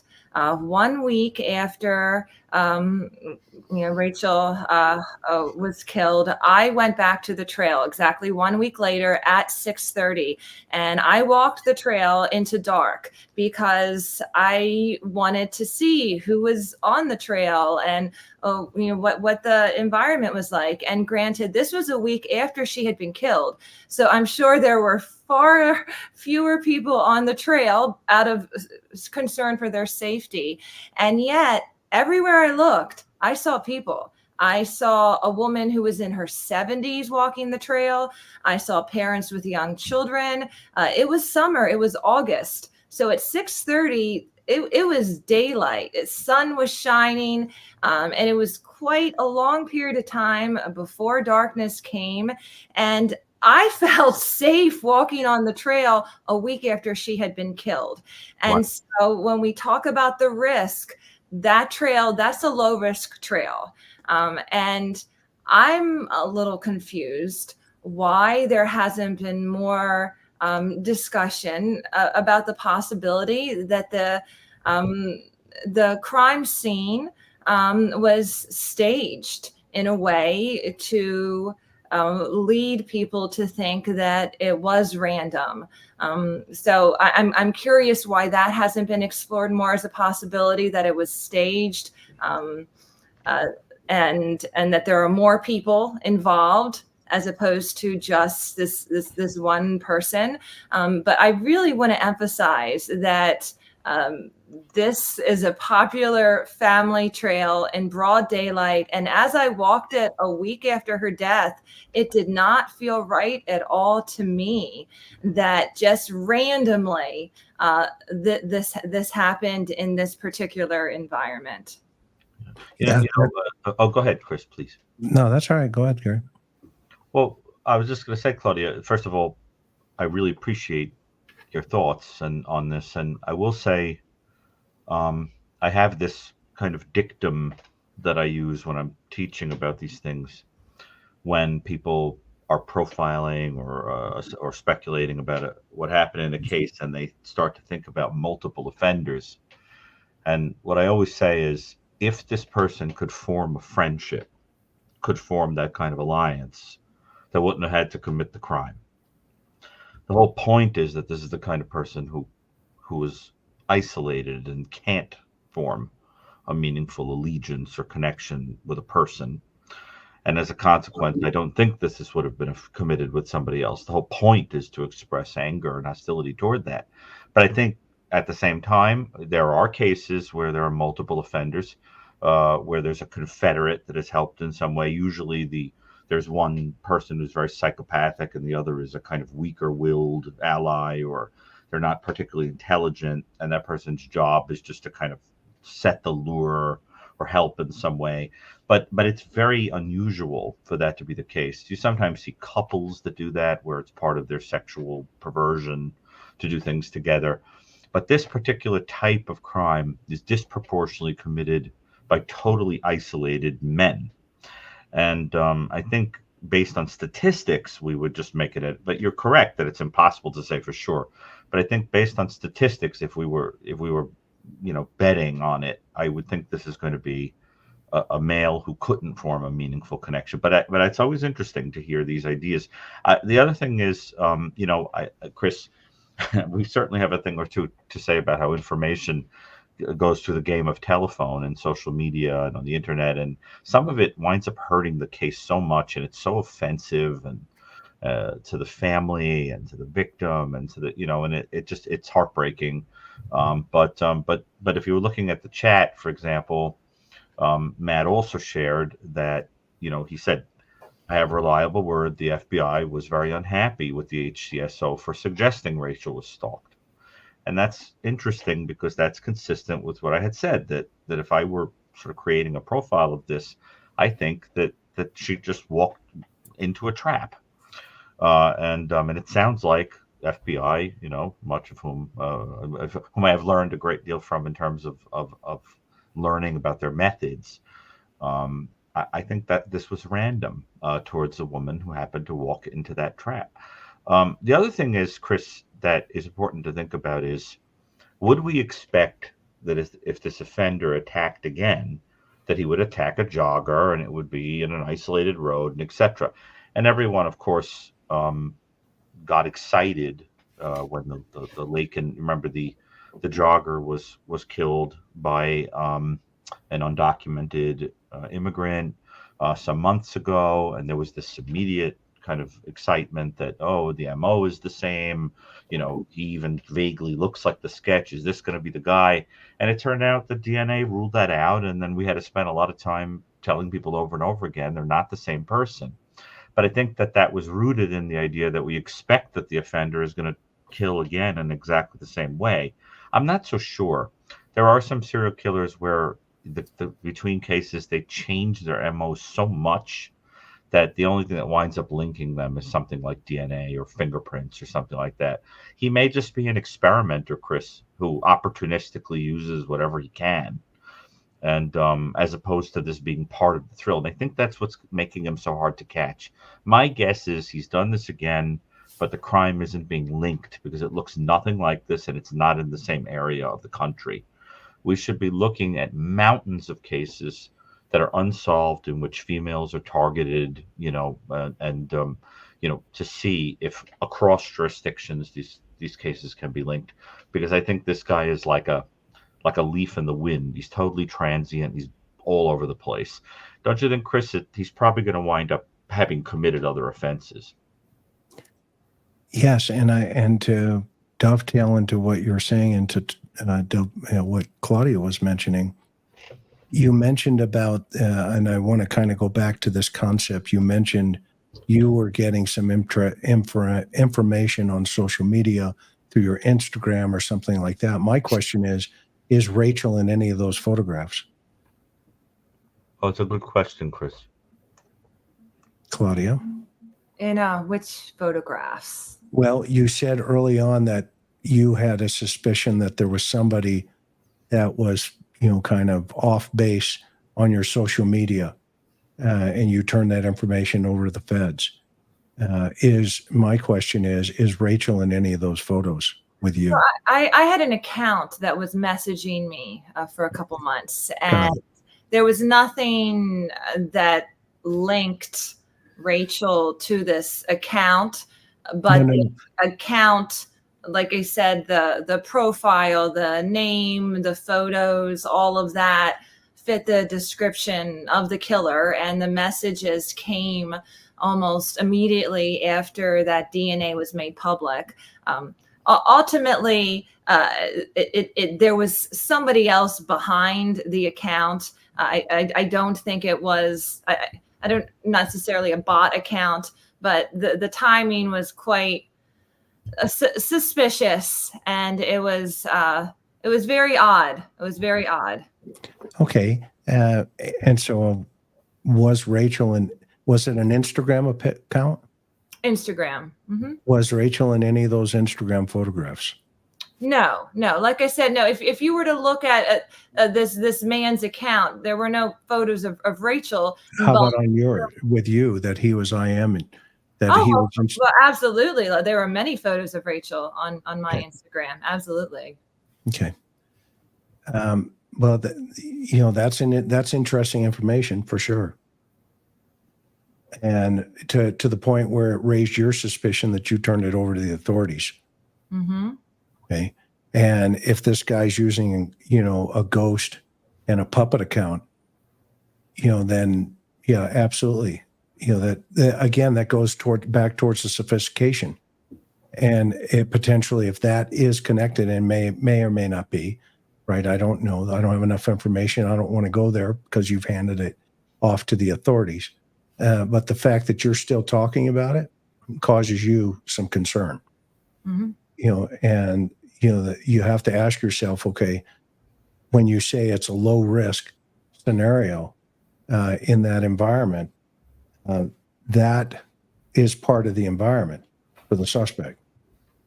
If hypothetically this guy is trolling, Instagram accounts and picking what we call his victimology, selecting his victimology through that, then by all means is this individual going to know times, dates, places, and potentially that's why he feels comfortable on that trail. That could be one of the reasons. Because he knows it's a family place. He knows that, hey, I'm just going to be hanging out here, right? but then that tells me as an investigator, there's more people that have seen this guy, and they just haven't come forward. And they've seen him on both sides of the trail, in my opinion. They've seen him over on the opposite side where that trail starts. You can come back through that apartment complex. You can get on that trail, and you can go through the tunnel, and you can show up where, the drainage ditch is. This guy knows this area, and that has been one of the things I've said from the beginning. He not only feels comfortable in Los Angeles and South Central Los Angeles, where he can merge and morph and like a chameleon into a gang neighborhood that's extremely dangerous, a gang neighborhood, to the point where, Michael, weren't you told if you go there, take somebody with you because it's too dangerous? I think. Did you mention that to me, or was somebody, I can't remember who mentioned it? It may have been Matt. Oh, you talking about the 77th? Yeah, 77th Division. Yeah. I can't remember who told me that, but I think also law enforcement had a transport as well when they went there to do their investigation. Yeah, you've got sheriffs coming in from BelAir, and they're going to a new place, man. Let me tell you, what's 77th is that's a combat zone. It's literally, you're safer in Afghanistan than you are in that area. Okay, and that's no joke. I mean, they kill hundreds of people there, and they base that on the color of your car, your hat, your clothing. Mm-hmm. I had a case one time. A guy was wearing a red hat, and a Crip walked up to him and killed him because he was wearing a red hat. He was a father of 3, playing baseball with his 3 kids. And a guy walked up to him, shot him, executed him. When I had him in the interview room, I said, "Why'd you shoot the guy?" And the suspect's name was Quilly Harvey. I said, "Quilly, why'd you shoot the guy?" And this is what he told me. I didn't like the color of his hat. Okay. Thanks. He's doing life is cheap for some people. Well, and this is the neighborhood that you're talking about here. This is what I'm saying. This is the mentality of that neighborhood in 77th. So this suspect, if he is familiar with that area and people know him in that area, okay, then flyers, you can send flyers out all day long. Okay? They have to worry about whether or not they're going to survive if they talk to the cops and dime him off. That's what you're up against. And I'm being honest with you. Okay? That's what you're up against. Okay? And, that's why I think it's important to understand if what's in BelAir that drew him there. And I think the agriculture stuff or the horses or whatever, something that's got to fit his personality where he just kind of blends in behind the scenes. Nobody really sees him. Okay, i.e., hey, I'm from Cali. He doesn't really tell people from Cali, okay? But he just kind of blends into the environment there. That's kind of tough because BelAir is completely opposite of what you just described out in LA. Exactly. Completely. Yeah. Like he would, like, if he was walking the streets in, BelAir, people would probably look twice at him. Yeah. Yeah. So that's very important. The fact that he is comfortable, on the trail. It's baffling. The fact that he chose to just hang out on the trail. Right. He had to hang out, right? Some folks, to your point, Claudia, and to your point, Erin, people are walking that trail. And Michael, I've seen your videos. You're walking that trail and you're filming that, and you've got people passing you. Right. Well, this guy's, he's just like, okay, I'm here. What's up? What do we got coming? But you see, he's so intense in his fantasy, and Dr. Gary can tell us about that all day long. His fantasy is overriding his risk level. Right. He's up here waiting for that, for that deer to come around with the big antlers. He's waiting in the tree for that deer. Okay. And boom, the deer appears. Boom, he takes the shot. Okay. And now he conquers the deer. I know that's a sick way of describing it, and I apologize. I don't mean to be offensive out of respect for your sister, but I want you to understand this is what this person is, how they're feeling, okay? And that's why it's no big deal. Okay, so a couple of people see me, no big deal. I'm outie. It helps establish, Chris, that he's probably a psychopath. Yeah, absolutely. Right. That's Yeah, Gary. Yeah. Which then implies, because the person doesn't become a psychopath in his 20s or teens or something, that he would have a very long history of offenses, juvenile delinquency, things like that. And you can bet that all across this person's life, he racked up all kinds of petty offenses, fights, problems in school, contact with police, etc. Because people like this, there are signs across the whole lifetime. He probably slipped through the cracks a million times. But Chris, you can bet that once the person is identified, the story will rapidly come together. At the very least, what you'll hear when I've looked at offenders like this, if they haven't actually had law enforcement contact where they have a record, they're at the very least have incidences where they were so hot-headed that they sort of got into arguments with people. They throttled somebody who dared, disrespect them. They got into an argument in the store and stormed out, that kind of thing. But once he's identified, you'll start to see a mass of stories about incidences throughout this person's life where he was either a hothead or did things that were sort of illegal or impulsive or nasty, because I think it's in the character structure. So two quick things, Chris, if it's okay, that I want to ask, and the other, I want to follow up on something that Karen actually suggested in the chat. Your Karen. First of all, something I've been very curious about is, and maybe you guys know, I'm learning some things tonight from you and also from Matt in the chat, is what the heck happened to Rachel's phone? Was she using the phone on the trail? Was she listening to music? Was she texting people? Did the phone get busted? Was it found? Did he take it with him? Does anybody have any idea what became of Rachel's cell phone? Was she the type of person who would have ever been without it on the trail? Was she saying anything to any of you or anyone else? Do we know any? I mean, Chris, do you know what happened to Rachel's phone? I do, and I think that's You do? information that they want to keep behind the scenes. Okay. Well, then there's your answer. All right. Well, because I just think that's going to be an important part of the story, and I don't know. I want to know the answer, but I'll wait. I'll tell you it's offline. appropriate to discuss it. Okay, good. Because I think you'd agree that's going to be very important. Okay, and certainly for even establishing the time of the offense and other kinds of things. Okay, and then the second thing is, Karen had said in the chat that it might be really nice if we gave everyone a chance to kind of tell some stories about Rachel that are lighthearted, funny stories about her, memories of her that are positive, because the tone tonight by necessity has had to be so grim. And I think it would be consistent with the spirit of her, the way that people talked about her earlier, that I think it would be nice to take a little time and kind of talk about her as a light force, and not just as a victim of some hideous person, because she's more than a victim of a hideous person. She's a human being that lived a life and that was loved and who loved people.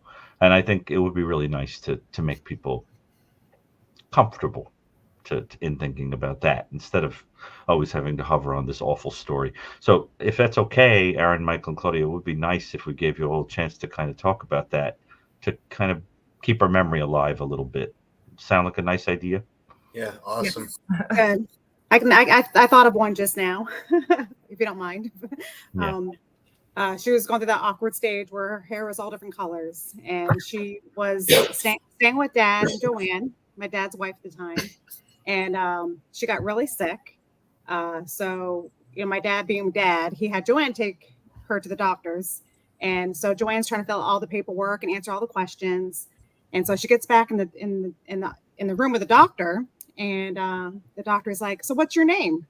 And she just looked up with a big smile, and she was like, "Whatever you want it to be."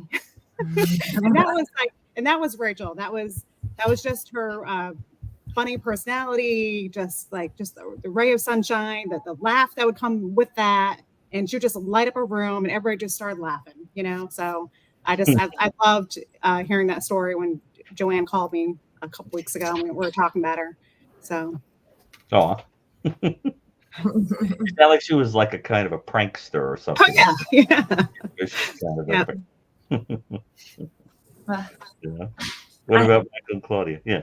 I definitely have one, and I do want to just take a moment to recognize that I really appreciate just this opportunity to just share these memories and this aspect. How her life ended is just one aspect of who she was, and it's the last way she should be identified. She was actually working on an article for our magazine, the publication that I advise, and about her life story a few years ago. And the headline for her story was Survivor, Rachel's story, because she just overcame so much, any obstacle that was put in her path.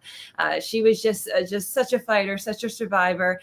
And so the story that I would like to share is from her birthday 7 years ago, back in 2017. And a small group of close friends were celebrating her birthday at a local restaurant. They had live music. Rachel loved to dance. She was very extroverted, very social. She loved to be around people. And so we were actually taking a break from the music, getting some fresh air outside. And there was a young man who was off to the side by himself. And we ended up having conversation with him, and he started playing his music for us. He did rap, and he started rapping for us, and he was just really incredible. And he was just very, very quiet, and he was very much to himself. He was obviously there by himself for the night, and he looked at us and he said, "Can I hang out with you guys for the rest of the night?"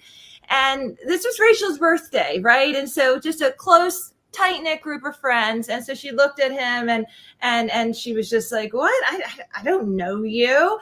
And so he looked really bashful, and he said, "Oh my gosh, I'm so sorry. I completely understand."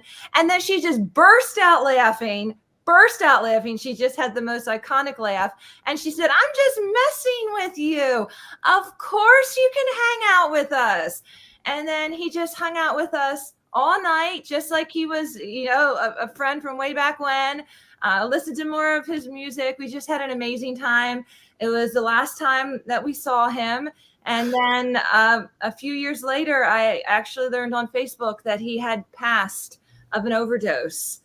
And so that was just one of the many moments where Rachel just reached out to someone who was in need. And you never know the impact that you will have.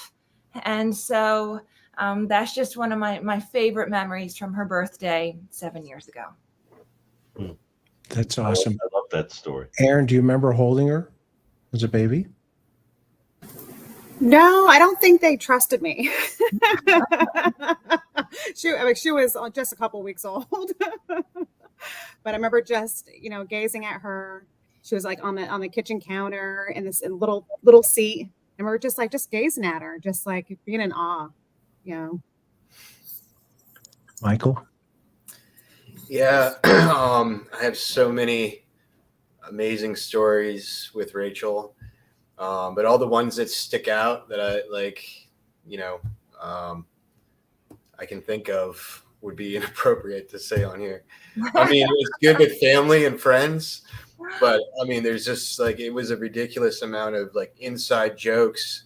And before memes were memes, we would send photos back to each other. We had so many different, things that were just, small but hilarious and not bad, but just, perhaps not the best platform to say those things. But to kind of circle back to what we were talking about, earlier with Rachel, being kind of in a place now where I'm praying all the time. And, I know for a fact that Rachel's not here on earth anymore, but she is more alive than any of and us five. And so I think about what, like we want to solve this case. I think about how painful it is, the huge gap in the kids' lives because they don't have a mother anymore. How everything's, how it's torn our whole family apart, and how painful it is. And, just with prayer and everything, I think that, she knows more than we do right now, about everything. I know that she's in heaven and she's happy. She's with Jesus. And what would she want us to focus on and think about, And so, like, catching the sky is very important to us for closure and for healing. And I was thinking about how, if we catch this guy and he goes to jail for the rest of his life, how does that help bring, a mother back to their children, to bring, my sister back to me and to Claudia, to Erin, to my mother and our family. If he gets caught and he gets put in jail and he's beat up every day and he's raped and then he goes to hell, I mean, honestly, like, what good does that do for, the loss that we have, this gap that we have? And, to be quite frank, it's like, a death for a death. And I was reading, I like this verse, and I was really praying, like, pretty deep. And the verse that says, mercy triumphs over judgment. And the thought that instead of, like, him going to jail and then going to hell, so what if he could find Jesus and his life could get turned around and he could actually still be used here on this earth to help save souls. And so that's really kind of my prayer right now is, and to me, it's like, if the worst happens to him, it's just like a death for a death. But, the way I'm thinking about it, it's kind of amazing. It would be more like a life for a life. And God is so amazing how he can take something that's dead and breathe life into it. And so that's personally like my prayer right now. And I know that Rachel is in heaven and she's with Jesus, and we're here on earth and we still have our emotions, our feelings, and everything's real, and this guy, everything he's doing is sick and he's an evil guy. But yeah, my prayer is that he can find Christ and his life would be changed. And if he is watching, I just want to let him know that, there is forgiveness, in Christ Jesus. I know that's kind of a weird thing to say, but I mean, you get to a point where you're so broken, you can't do anything but pray. And even you can't even like speak anymore. You can't even think anymore. You just, all you can do is give your heart to Christ and say, hey, I can't hold on to this, and, but he can. That's why he came here, came to earth, to die for us, which is amazing. So I just wanted to put that there. And this is what Rachel, I think, where she's at right now, would want us to be talking about, so. Well, Michael, that's very beautiful. Takes a lot to say that.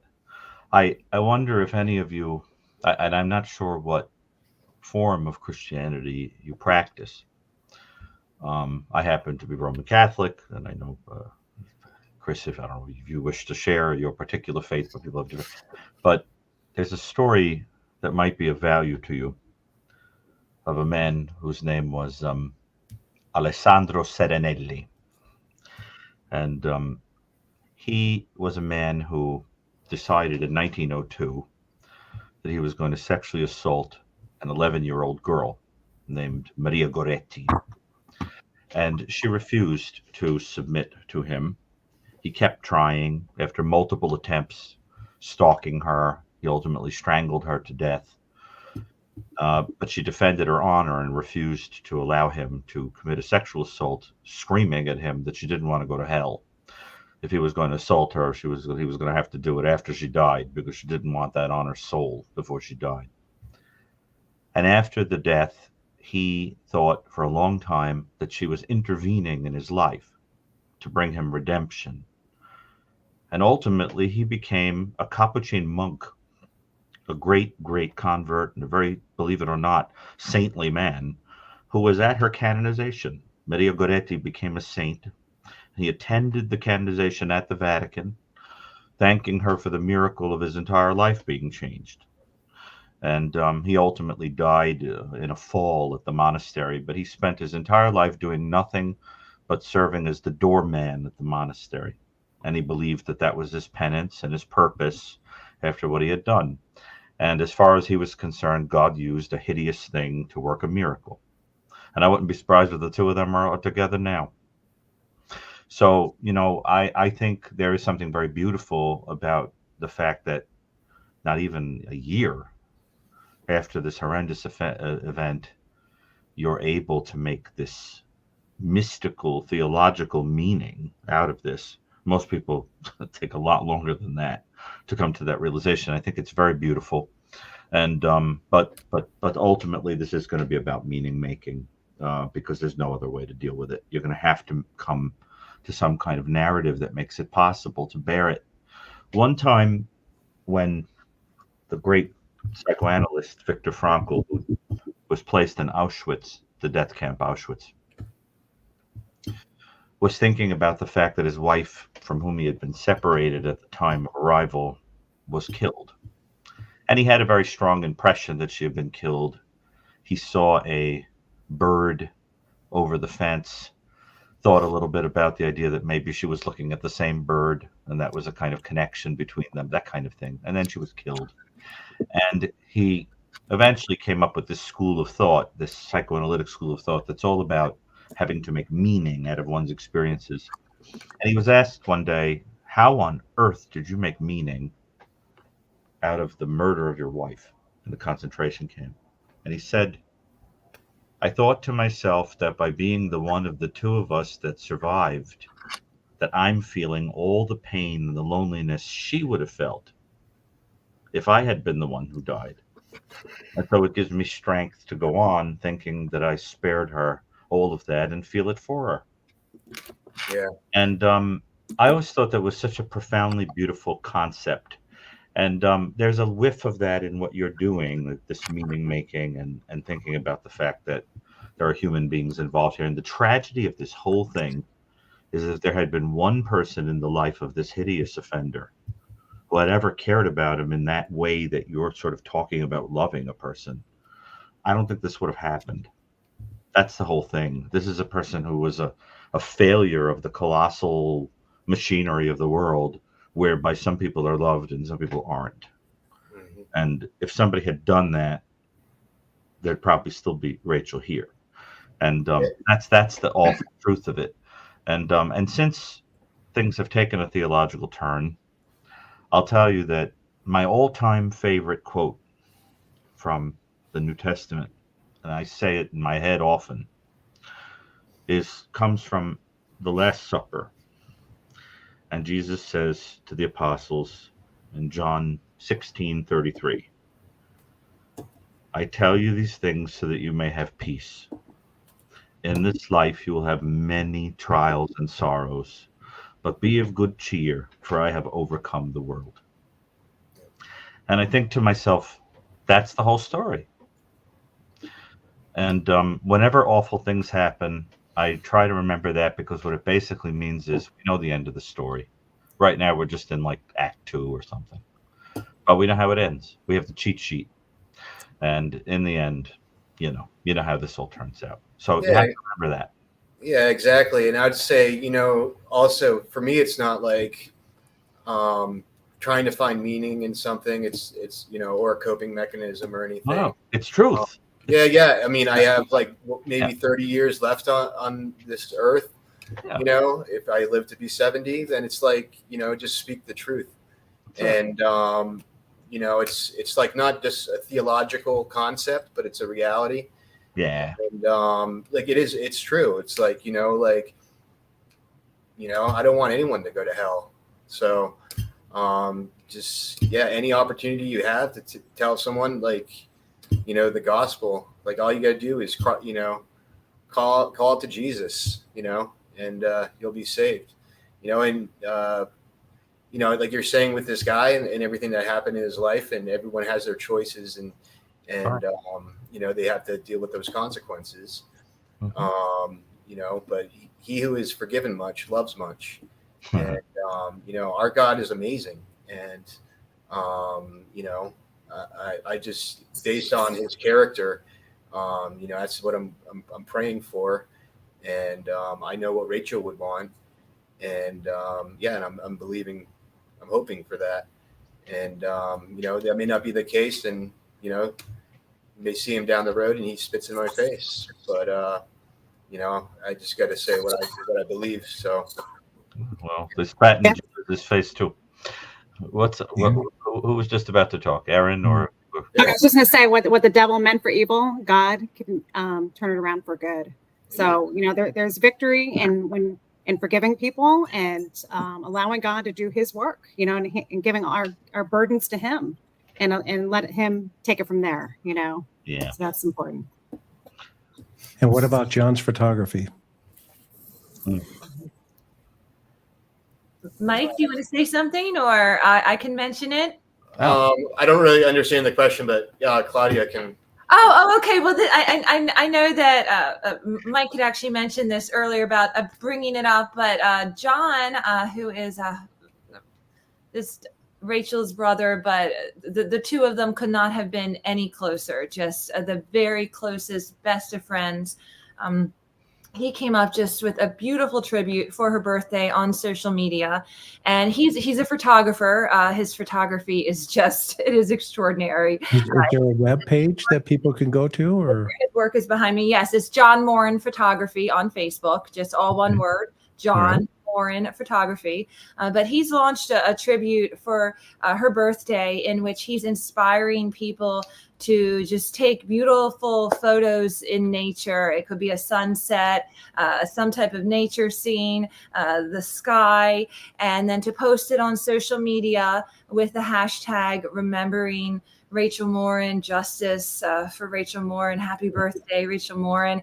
And so that way, when it is her birthday, social media is just flooded with all of these beautiful images as a reminder that Rachel is always with us, and and we see her in the sunset. We see her actually in the eyes of the baby goats that were born on my farm yesterday, right before her kids showed up for this celebration. I had 2 baby goats born on my farm, and I have to say that felt like Rachel. And so I would just inspire anybody who's watching to please to do the same.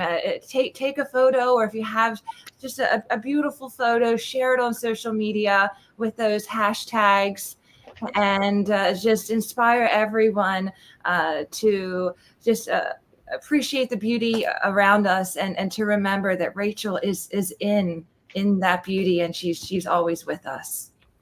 What a beautiful tribute. Yeah, that's amazing. Mods, maybe we can find that Facebook and put it in the chat here. That'd be great. Well, we have kept you for 2 hours and 15 minutes, but we could have kept you for another 4 hours to talk about Rachel if you need to. It's a no-brainer. But would you come back? Yep, at some point. Okay, we get closer here. What amazing people you are, and obviously you're a reflection of who she is, and you're a reflection of you remind me of Suzanne Morphew's brother, Michael. Suzanne's brother Andy, man, that guy, he never gave up, but he had the exact same feelings that you had no matter what. And this was, a tragic situation as well in Colorado. So, you should stay the course. God is good. He knows what he's doing, right? We just stay out of his way and, we listen. And the more we listen, the more he guides and the more he directs. And so I have a tradition at the end here. I'm going to pull Dr. Brucato and myself out.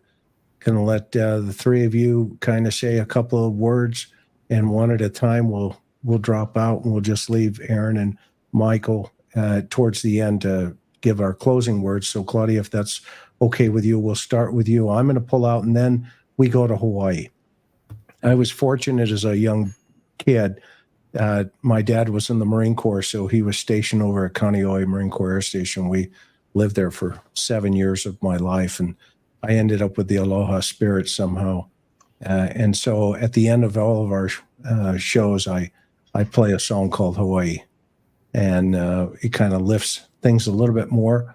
But I want to thank you each sincerely for sharing a little bit about Claudia, or about, excuse me, Rachel and her life.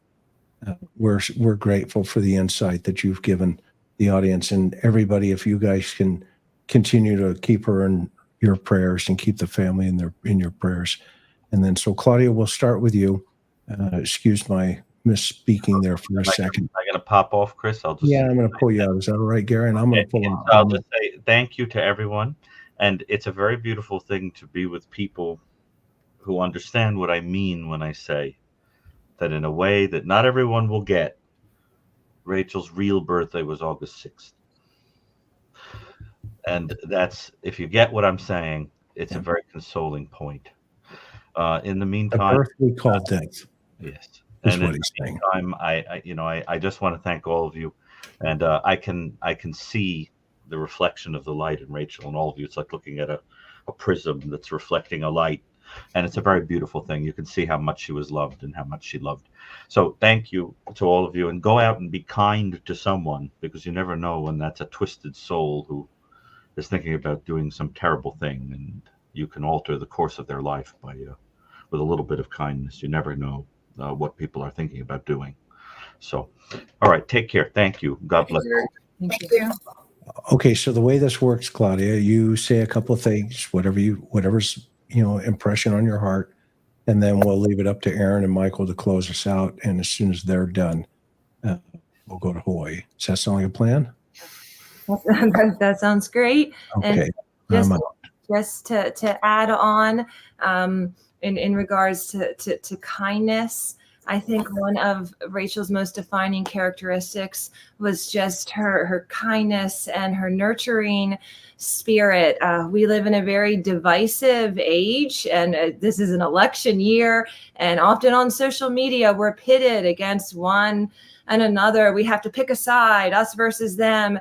And Rachel was the least judgmental person I've known. She was just so open-minded and open-hearted, and she never judged. She always said, it is not my place to judge. And she was always there for a person in need. And so with her birthday approaching, I would just love to inspire everyone watching to do the same, and to be that light. And you never know the type of impact that your outreach might have. And certainly her outreach to me, it was transformative. And I just hope that everybody else can continue to be inspired by her legacy, and just remember her for her spirit and for her love. Thank you. Oh, okay. I guess it's me. Yeah, I just want to have this opportunity to have this time with Claudia and Michael and Gary and Chris, and any information we get out there to people, whether it's new or not. Like, it keeps the story fresh and going, and hopefully we can get this resolved. We can find the killer once and for all. So I just appreciate every effort, and I appreciate the prayers that me and Michael have been having together. And we're just going to keep on keeping on, and know that one day we will reunite with her again. And it's not over. The story is not over. So thank you.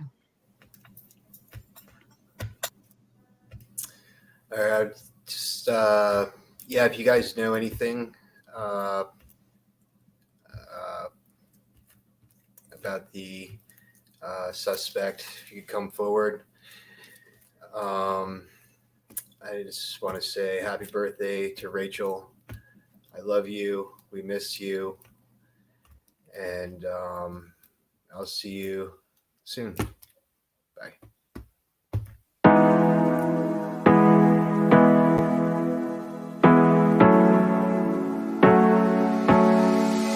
Hard working every day, I'm stressed out 24/7, babe.